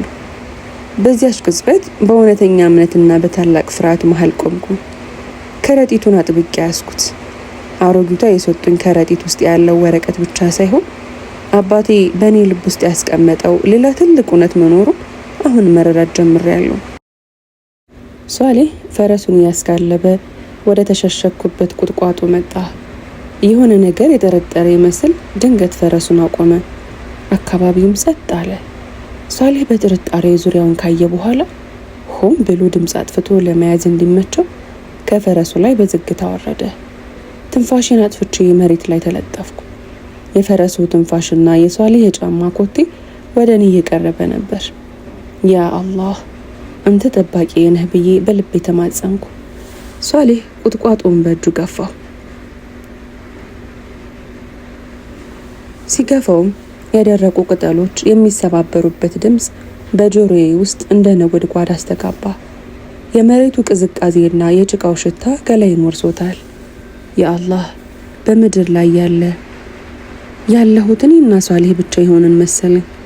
ሷሊህ በጥርጣሬ አይኖቹን ወደ መሬት ሰደደ። ወደ እኔ ጎንበስ ሲል ከሩቅ ከአሮጊቷ ጎጆ አቅራቢያ የወታደሮች ግርግርና የፈረሶች ኮቴ ተሰማ። ያዝ ነው የሚል ድምፅ በንፋስ ታጅቦ በደብዛው መጣ። ሷሊህ ፊቱ ላይ የብስጭትና የድል ድብልቅ ስሜት ታየበት። ትኩረቱ ወደ ጩኸቱ ተሰረቀ። እኔን ፍለጋ ጊዜ ማጥፋት እንዳልፈለገ በሚያስታውቅ ሁኔታ በቁጣ ወደ ፈረሱ ተመልሶ ወጣና ወደ ጎጆ አቅጣጫ ጋለበ። ሷሊህ ከራቀ በኋላ በረጅሙ ተነፈስኩ። ግን ያ ትንፋሽ የሰላም አልነበረም። ከአሮጊቷ ጎጆ አቅራቢያ ጥቁር ጭስ ወደ ሰማይ ሲወጣ አየሁ። ልቤ በድንጋጤ መምታት ጀመረ። ዩሱፍ ወታደሮቹ ዩሱፍን ማግኘታቸውና የደጓ እናት ኸዲጃን ጎጆ መክበባቸውን ስረዳ ደሜ በውስጤ ቀዘቀዘ። የኸዲጃ መጠለያ በጭስ ሲታፈን ሳየው የጥፋተኝነት ስሜት አቃጠለኝ። ያ ጭስ የቤቱ መቃጠል ብቻ ሳይሆን የኔም የቀድሞ ህይወትና የመመለሻ ተስፋዬ ማብቂያ ምልክት ነበር። ወደ ጎጆው ተመልሼ ልሩጥ? ሄጄ እኔን ያዙኝ እሱን ልቀቁት ልበላቸው? ግን አሮጊቷ እናት የነገሩኝ ቃል ጆሮዬ ላይ አስተጋባ። አንቺ እዚህ ከቆየሽ ዩሱፍንም አደጋ ላይ ትጥያለሽ። በእውነተኛ ታሪክ ውስጥ ትክክለኛ ውሳኔ ሁልጊዜ ደስታ ያመጣል። አንዳንዴ ትክክል ሆነህም ልብህ ይደማል። ዩሱፍ ዋጋ የከፈለልኝ እንድተርፍ እንጂ እንድቆም አይደለም። ይህንን ሳስብ እንባዬን በአቧራም እጆቼን አባብሼ ወደ ሸለቆ ጥልቀት አመራሁ። መንገዱ ቁልቁለትና አስቸጋሪ ነበር። ጥቂት እንደተጓዝኩኝ ከፊቴ አንድ ሰፊና ፈጣን ወንዝ አጋጠመኝ። ወንዙ እንደሚጮህ አውሬ ድምፁ ያስፈራል። በእውነተኛ ህይወት ተአምር አይመጣም። ተአምሩን ራስህ በላብህ ትሰራዋለህ። ወንዙን ለመሻገር ግዴታ ውስጥ ሆኜ ወደ ቀዝቃዛ ውሃ ገባው። ውሃው እስከ ወገቤ ደረሰ። የድንጋዮቹ ልዝብነትና የውሃው ግፊት ወደ ታች ሊወስደኝ ይታገለኛል። የቆሰሉ እግሮቼ በድንጋይ ሲላተሙና የውሃው ቅዝቃዜ ደረቴን ሲያፍኑ ሞት በቅርብ እንዳለ ተሰማኝ። በብዙ ስቃይና ትግል ማዶ ወጣሁ። ማዶ እንደደረስኩኝ ድካሙ ስላሸነፈኝ እርጥብ መሬቱ ላይ ተዘረርኩ። ረጥቦ ከላይ ጋር የተጣበቀው ልብሴ ይበልጥ ያንቀጠቅጠኛል። በዚያች ድካም ቅጽበት የቆዳ ከረጢቱ በደረቴ ላይ ሲጋጭ አባቴ ሚስጥሩን ሲሰጠኝ የነበረው ትዝታ በአይምሮ መጣ። ልጄ፣ ሚስጥሩ የሚገለጠው ብርሃን ሲያርፍበት ብቻ ነው ይለኝ ነበር አባቴ። ያኔ ትርጉሙ አልገባኝም ነበር። አሁን ግን በብርድ እየተንቀጠቀጥኩኝ ሳስበው አባቴ ብርሃን ሲል ስለ ፀሐይ ሳይሆን ስለ እውነትና ስለ ጽናት እያወራ እንደነበረ ገባኝ። ንጋቱ ሙሉ በሙሉ ወጧል። ግን ከፊቴ ያለው መንገድ ከሌሊቱ ይልቅ ጨለማና አስፈሪ ሆኖ ታየኝ። ብርሃኑ መጠጊያዬን የሚያጋለጥ ጠላት የሆነ ሷሊያ አሁን ዩሱፍን ይዞ ሚስጥሩ እንዲናገር እያሰቃየው እንደሆነ ሳስብ እግሮቼ ከክብደታቸው የተነሳ ሊታዘዙኝ አልቻሉም። ነገር ግን መነሳት አለብኝ። የአባቴ ሚስጥርና የዩሱፍን መስዋዕትነት በእኔ ትከሻ ላይ ነው ያለው። ከወንዙ ማዶ ያለው ንጋት መጠጊያ የሚሆን ሳይሆን የሚያጋለጥ ብርሃን ይዞ መጣ። እርጥብ ልብሴ ከገሌ ጋር ተጣብቆ ብርዱ እንደ ቀዝቃዛ ቢላዋ አንጀቴ ውስጥ ይገባል። ወንዙን ተሻግሬ ማዶ እንደወደኩኝ ለጥቂት ደቂቃዎች መንቀሳቀስ አቃተኝ። ወደ ኋላ ተመልሼ ሸለቆን አየሁት። በኸዲጃ ቤት አቅራቢያ የሚነሳው ጭስ አሁን በንፋስ ተበታትኖ ደብዝዟል። ያ ጭስ የኔም ተስፋ መበታተን መሰለኝ። በእውነተኛ ህይወት መዳን ማለት ሁልጊዜ መሳቅ አይደለም። አንዳንዴ ተርፈ ስታበቃ ለምን እኔ ብቻ ተረፍኩኝ ብለህ በህሊና የምትገረፍበት መራራ ስቃይ ነው። በቀዝቃዛ እጆቼ ደረቴ ላይ የታሰረውን የቆዳ ከረጢት ፈታሁት። ዩሱፍ የታሰረው ኸዲጃ ቤታቸው የጠፋው ለዚሁ ከረጢት ነው። አባቴ በብርሃን የሚነበበው ሲለኝ የነበረውን ቃል አስታውሼ በውስጥ ያለውን ወረቀት አወጣሁት። ነገር ግን ወረቀቱ ባዶ ነበር። ነጭና ምንም ጽሑፍ የሌለበት ባዶ ወረቀት። በዚያች ቅጽበት ዓለሙ በላይ ላይ የዞረ መሰለኝ። ያ አላህ ለዚህ ነው ብዬ በዝቅተኛ ድምፅ አጉረመረምኩ።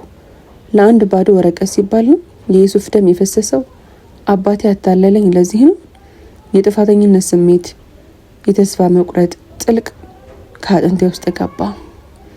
ዩሱፍን ለሞት ትቼ የመጣሁት ለዚሁ ከንቱ ወረቀት መሆኑን ሳስብ ወረቀቱን ቀድጄ ወንዙ ላይ ለመጣል እጄን አነሳው።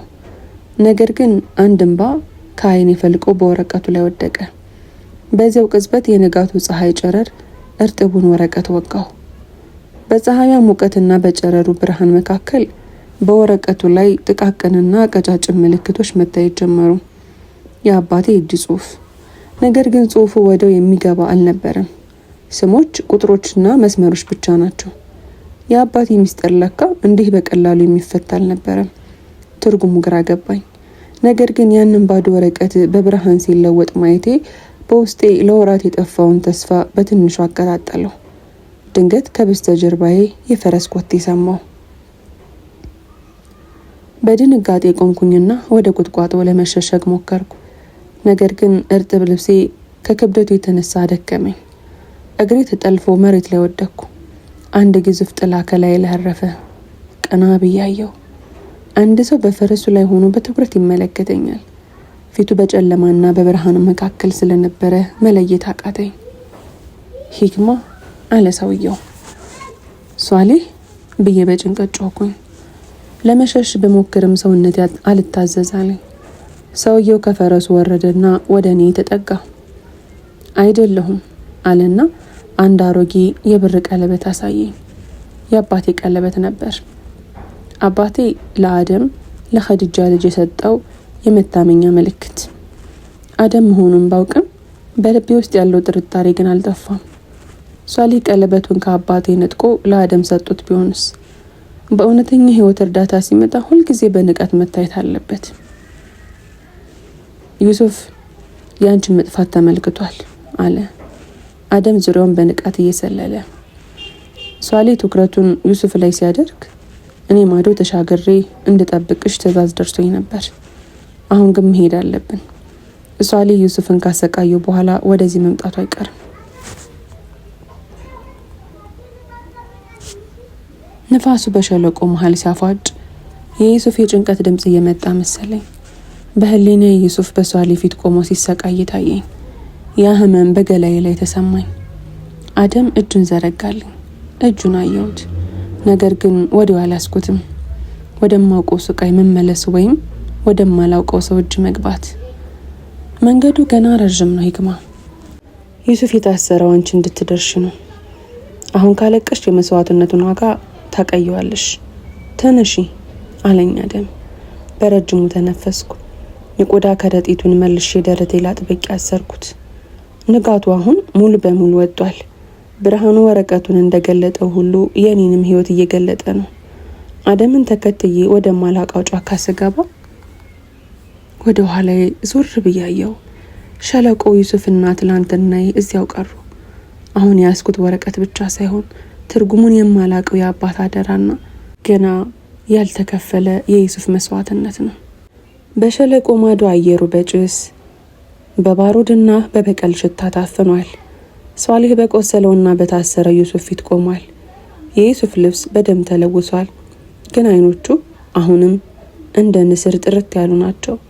በእውነተኛ ህይወት ጀግንነት ማለት ህመም አለማሰማት ሳይሆን ህመሙ አጥንት ድረስ ዘልቆ እየሰበረው ለአላህ ብሎ ዝምታን መምረጥ ነው። ዩሱፍ ከንፈሮቹ በደም ደርቀዋል።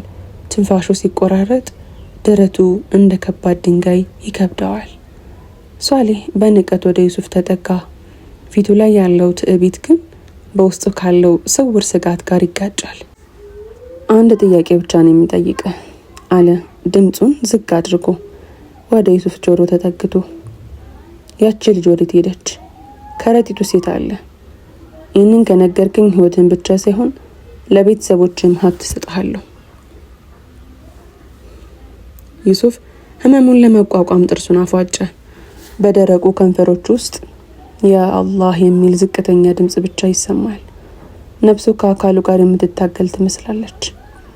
ሷሊህም አለ በከባድ ትንፋሽ፣ ደግሞ መሬቱ ላይ እየተንጠባጠበ። ሷሊህ አንተ የምትፈልገው ወረቀት ለኔ ክብሬ ነው፣ ለአንተ ግን ሰንሰለትህ ነው። አንተ እኔን እያሰርክ መስሎሃል፣ ነገር ግን እኔ ነኝ ነጻ። አንተ ግን የገዛ ስልጣንህና የገዛ ፍርሃትህ እስረኛ ነህ። እውነቱን በግርፋት የምትገዛ መስሎሃል። ሷሊህ በቁጣ የዩሱፍን የቆሰለ ትከሻ በከባድ ጫማው ረገጠው።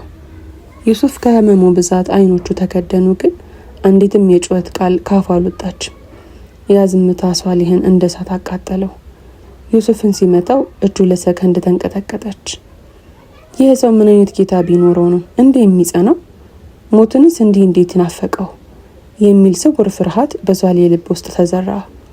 ሷሊህ ዩሱፍን ሲያየው የሚገርፈው እሱ ሳይሆን ተገራፊው ዩሱፍ እንደሆነ ተሰማው። ዩሱፍ በደሙ መካከል ሆኖ ለሷሊህ የሚራራለት ይመስላል። በተመሳሳይ ሰዓት እኔና አደም በጫካው ጥልቀት በዝምታ እንጓዛለን። ነፋሱ በዛፎቹ መሃል ሲያልፍ የሚፈጥረው ድምጽ እንደ ዩሱፍ ሲቃ ይሰማኛል። አደም በድንገት ፈረሱን አቆመ። አፍንጫውን ወደ ንፋሱ አቅጣጫ ሰዶ ዙሪያውን በንቃት አየ። ፈረሱም እጆቹን ቀስሮ መረበሽ፣ መሬቱን በሰኮነው መጫር ጀመረ።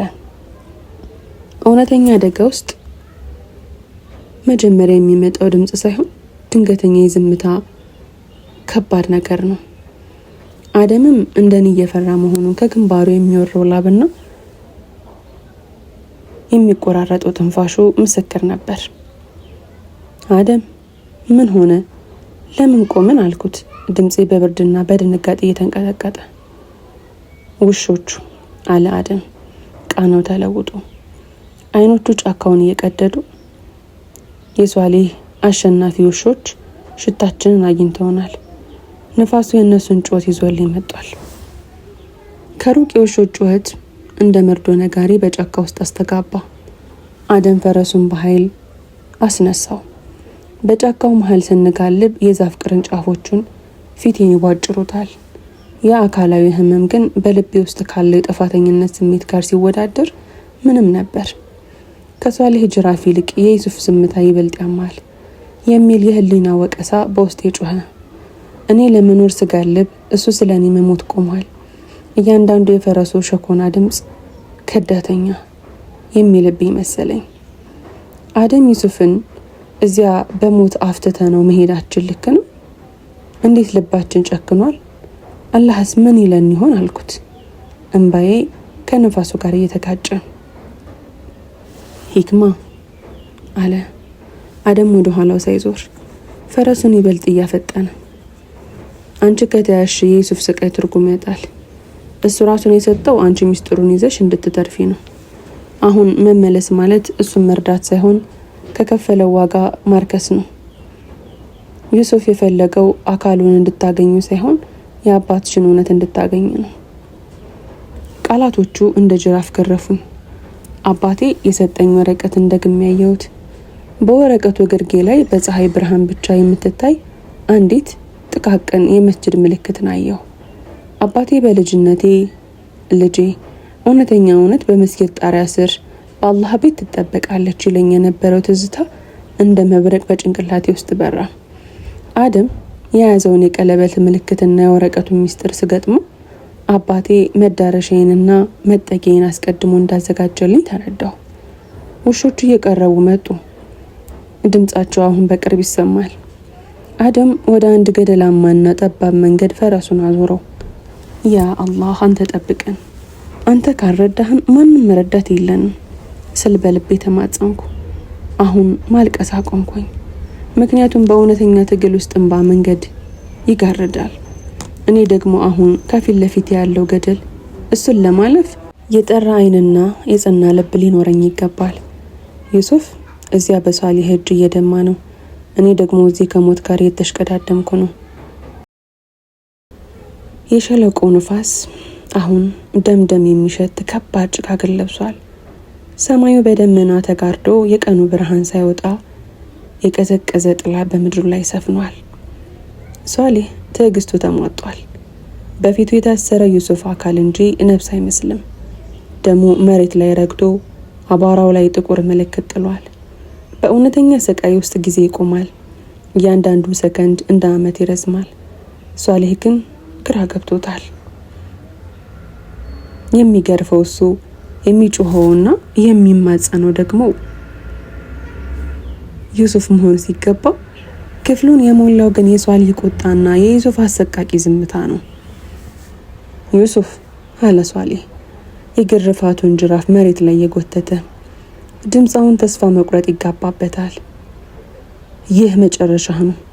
ያቺ ልጅ አሁን ጫካ ውስጥ በውሾቹ ተከባለች።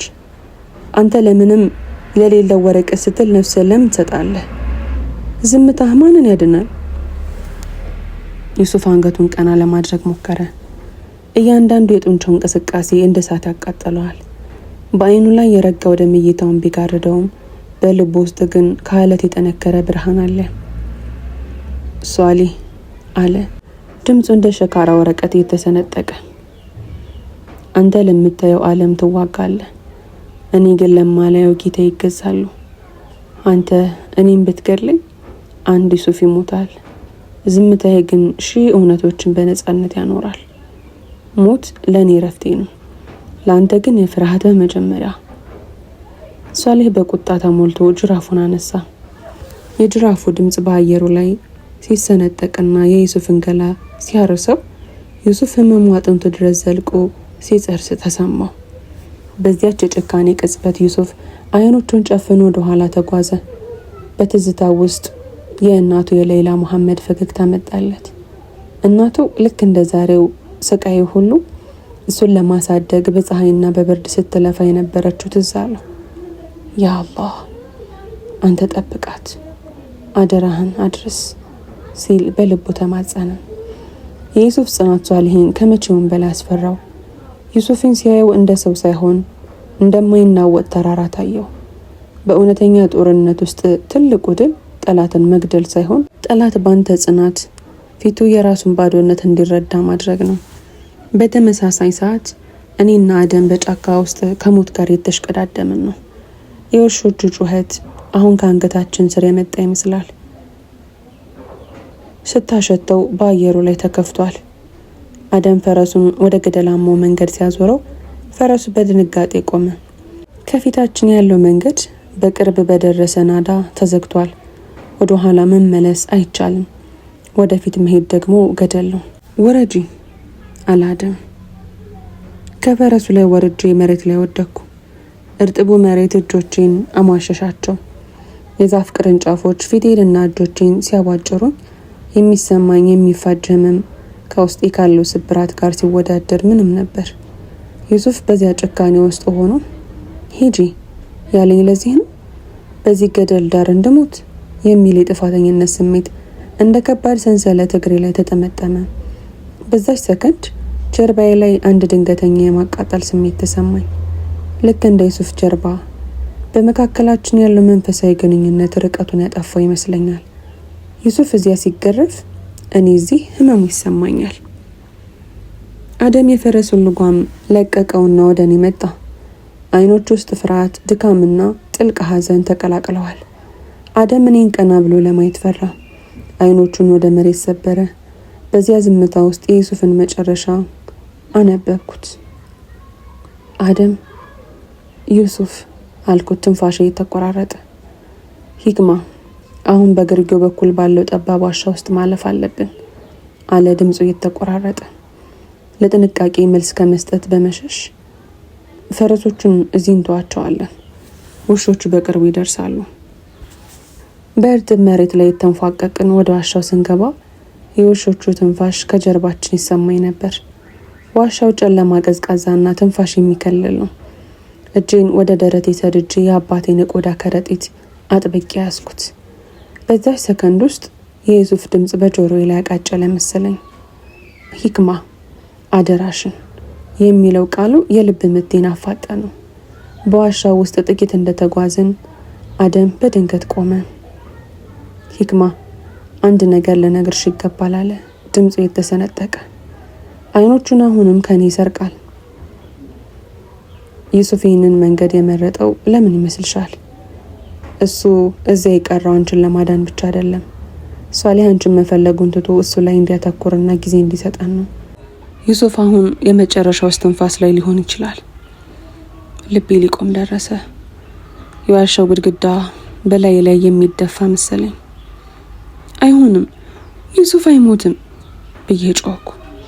ግን ድምፄ በዋሻው ግድግዳ ላይ ተመቶ ወደ እኔ ተመለሰ። ያ ድምፅ ራሱ የዩሱፍን ስቃይ የሚገልጽ መሰለኝ። አሁን ማልቀሻ ጊዜ አይደለም አለ አደም፣ እጄን በኃይል ይዞ እየሳበኝ። እጁ ሲንቀጠቀጥ ተሰማኝ።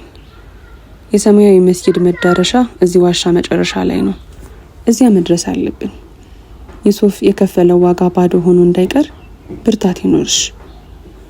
ከዋሻው ወጥን ቁልቁለቱን ስናይ ከሩቅ የሚታየው የሰማያዊ መስጊድ ጉልላት በደመናው መሃል ወጥቶ እንደ ተስፋ ምልክት በራ። ነገር ግን በመስጊዱና በእኛ መካከል ያለው ሜዳ በሷሊህ ወታደሮች የተከበበ ነው። ዩሱፍ በደሙ ዋጋ የገዛልን ጊዜ አሁን እያለቀ ነው።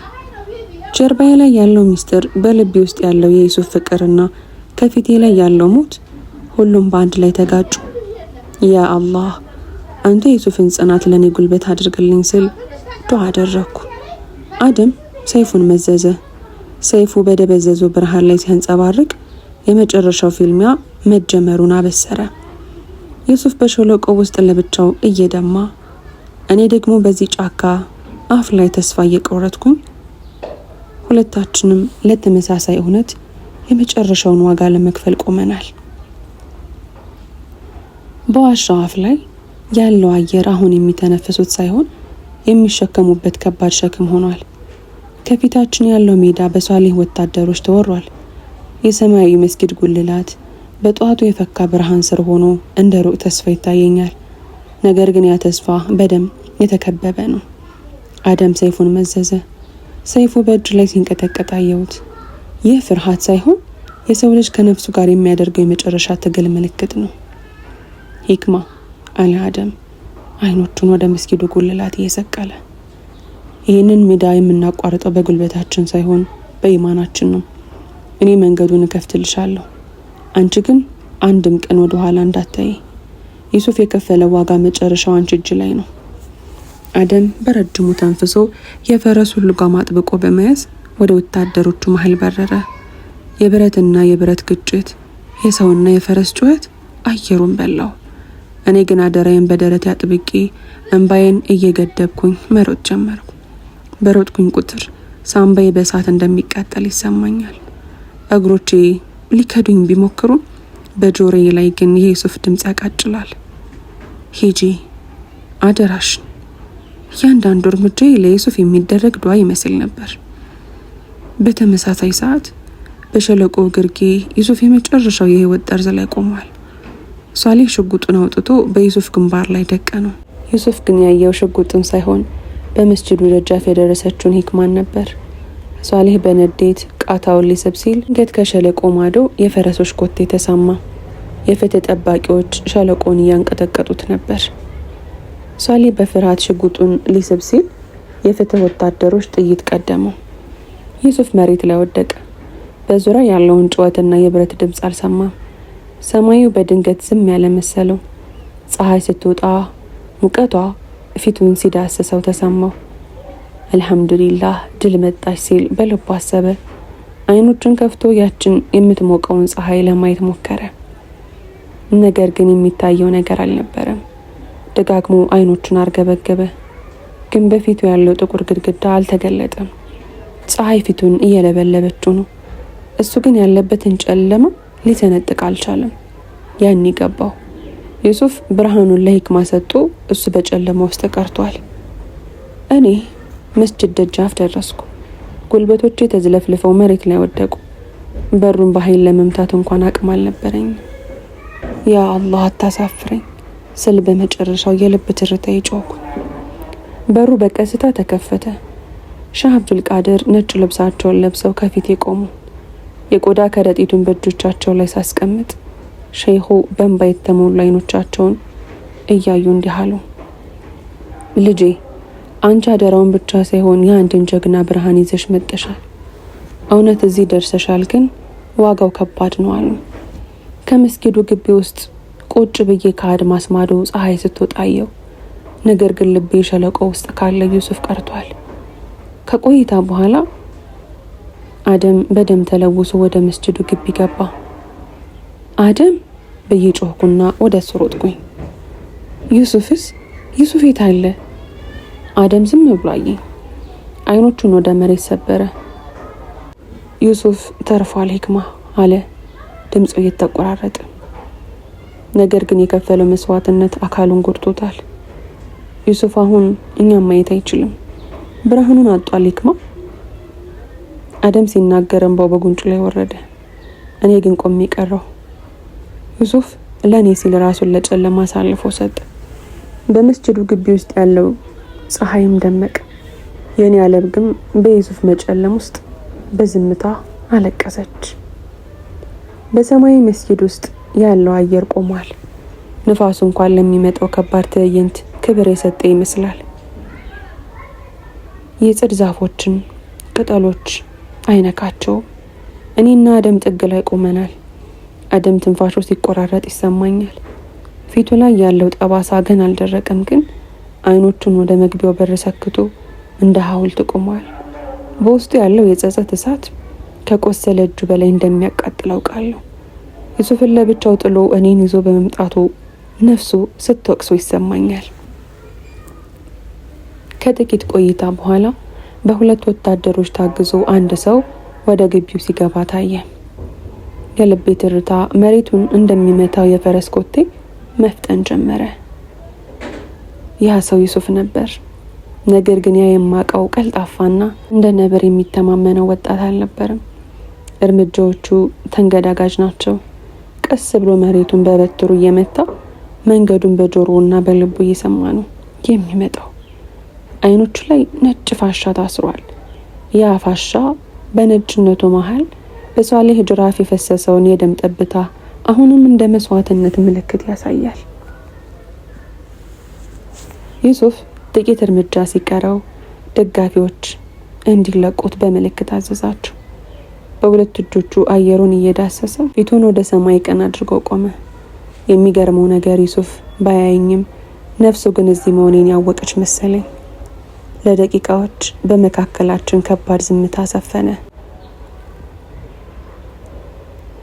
አደም ወደ ዩሱፍ ጠጋለ። ድምፁን ማውጣት አልቻለም። ትከሻው በለቅሶ ተናወጠ። ዩሱፍ ግን አይኑ ባያይም አቅጣጫውን አውቆ እጁን ሰደደና የአደምን ትከሻ ያዘው። አደም ወንድሜ አለ ዩሱፍ በስሱ ፈገግ ብሎ። አትዘን፣ እኔ ላጣሁት ብርሃን አንተ ነህ አይን ይሆንከኝ። አደራውን መስጊድ አድርሰሃል። ከዚህ በላይ ምን ድል አለ? አደም ዩሱፍን አቅፎ ሲያለቅስ እኔም ወደ እነሱ ጠጋልኩ። ዩሱፍ እጁን ከአደም ትከሻ አንስቶ አየሩን እየዳሰሰ ወደ እኔ ሰደደ። የቆሰሉ እጆቹን ያስኳቸው። እጆቹ ይንቀጠቀጡ ነበር። ግርፋቱ ያሳረፈባቸው ጠባሳዎች እጆቹ የመዳፍ ላይ ሲያርፉ ህመሙ ልቤ ውስጥ ዘለቀ። ዩሱፍ እጆቹን ወደፊት የሰደደ። ጣቶቹ ጉንጮቼን፣ ግንባሬንና አምባዬን በቀስታ ዳሰሱ። ልክ በጣቶቹ እያየኝ ይመስል። ሂክማ አለ ዩሱፍ። ድምፁ ሹክሹክታ ቢሆንም በግቢ ውስጥ እንደ ነጎድጓድ አስተጋባ። ሷሌህ አይኖችን የወሰዳቸው መሰለው። እኔ ግን አሁን ከበፊቱ በላይ በሚገባ ይታየኛል። አንቺ አደራውን መስጂድ አድርሰሻል። እኔ እዚያ ዋሻ ውስጥ ሆኜ ብርሃኑ በልቤ ውስጥ ሲበራ ይቸዋለሁ። አይን ማጣት ለዚህ ዋጋ ትንሽ ነው። ሼህ አብዱል ቃድር ወደኛ መጡ። የቆዳ ከረጢቱን በሁለት እጃቸው ከፍ አድርገው ይዘውታል። ልጆቼ አሉ፣ ይህ በውስጡ የያዘው ወረቀት ዛሬ በመላው ሸለቆ የፍትህ ፀሐይ እንድትወጣ አድርጓል። የድሆች መሬት ተመልሷል። የሷሌህ ግፍ አክትሟል። ነገር ግን እናንተ የከፈላችሁት ዋጋ ለዚህ ሚስጥር ነፍስ ሰጥቶታል። ዩሱፍ ብርሃኑን የሰጠው ለወረቀቱ ሳይሆን ለሰዎች ነጻነት ነው አሉ። ከ5 ዓመታት በኋላ በመንደራችን ዳርቻ በሚገኘው ትንሹ ቤታችን ውስጥ መስኮቱን ከፍቼ ቁጭ ብያለሁ። ዩሱፍ ከጎኔ ተቀምጧል። ዛሬም ማየት አይችልም፣ ግን እጁን ዘርግቶ የጠዋቷን ፀሐይ ሙቀት ይዳስሳል። በመንደሩ ውስጥ አሁን ሰላም ሰፍኗል። ህፃናት ያለ ፍርሃት ይጫወታሉ። አርሶ አደሮችን በገዛ መሬታቸው ላይ በነፃነት ይዘራሉ። ይህ ሁሉ በዩሱፍ የጠፋ የተገዛ ብርሃን ነው። ሂክማ ዛሬ ሰማዩ እንዴት ነው ይለኛል፣ ሁሌም እንደሚያደርገው። ዛሬ ሰማዩ ልክ እንዳይኖች ነው ዩሱፍ፣ ጥልቅና ሰላማዊ እለዋለሁ። እጁን አጥብቄ እያያዝኩት። ዩሱፍ በስሱ ፈገግ ይላል። ያቺ ፈገግታው ለእኔ ከሺህ ብርሃን ትበልጣለች። ሰዎች ሲያዩ ምስኪኑን ዩሱፍ ይሉታል። እኔ ግን ፈገግ እላለሁ። ምክንያቱም እውነተኛ ምስኪን በብርሃን ዓለም ውስጥ ሆኖ ልቡ በጨለማ የተሞላ ሰው ነው። ዩሱፍ ግን በጨለማ ውስጥ ሆኖ ልቡ በብርሃን የተሞላ ንጉስ ነው። የልባችን ሀረግ አልተበጠሰም፣ እንዲሁም ይበልጥ ጠንክሯል። እውነተኛ ፍቅር ማለት አንዱ ለሌላው ብርሃን መሆን ሳይሆን አንዱ በሌላው ጨለማ ውስጥ አብሮ መጓዝ መቻል መሆኑን ዩሱፍ አስተማረኝ። በሰማያዊ መስጊድ ግቢ ውስጥ የጀመረው ታሪካችን ዛሬም በእያንዳንዱ የልብ ትርታችን ውስጥ ይኖራል። ሚስጥሩ ተጠብቋል፣ አደራውም ደርሷል። ነፍሳችንም በኢማን አርፋለች። ውድና የተከበራችሁ የሚስኪ ዩቲዩብ ቻናል ተከታታዮች የልብ ሀረግ እዚህ ላይ ተፈጸመ። ታሪኩን ከወደዳችሁት ላይክ፣ ሼር፣ ሰብስክራይብ ማድረጋችሁን እንዳትረሱ። በሌላ ታሪክ እስከምንገናኝ ድረስ በያላችሁበት ቀንና ሌላችሁ ሸጋ ይሁንልኝ።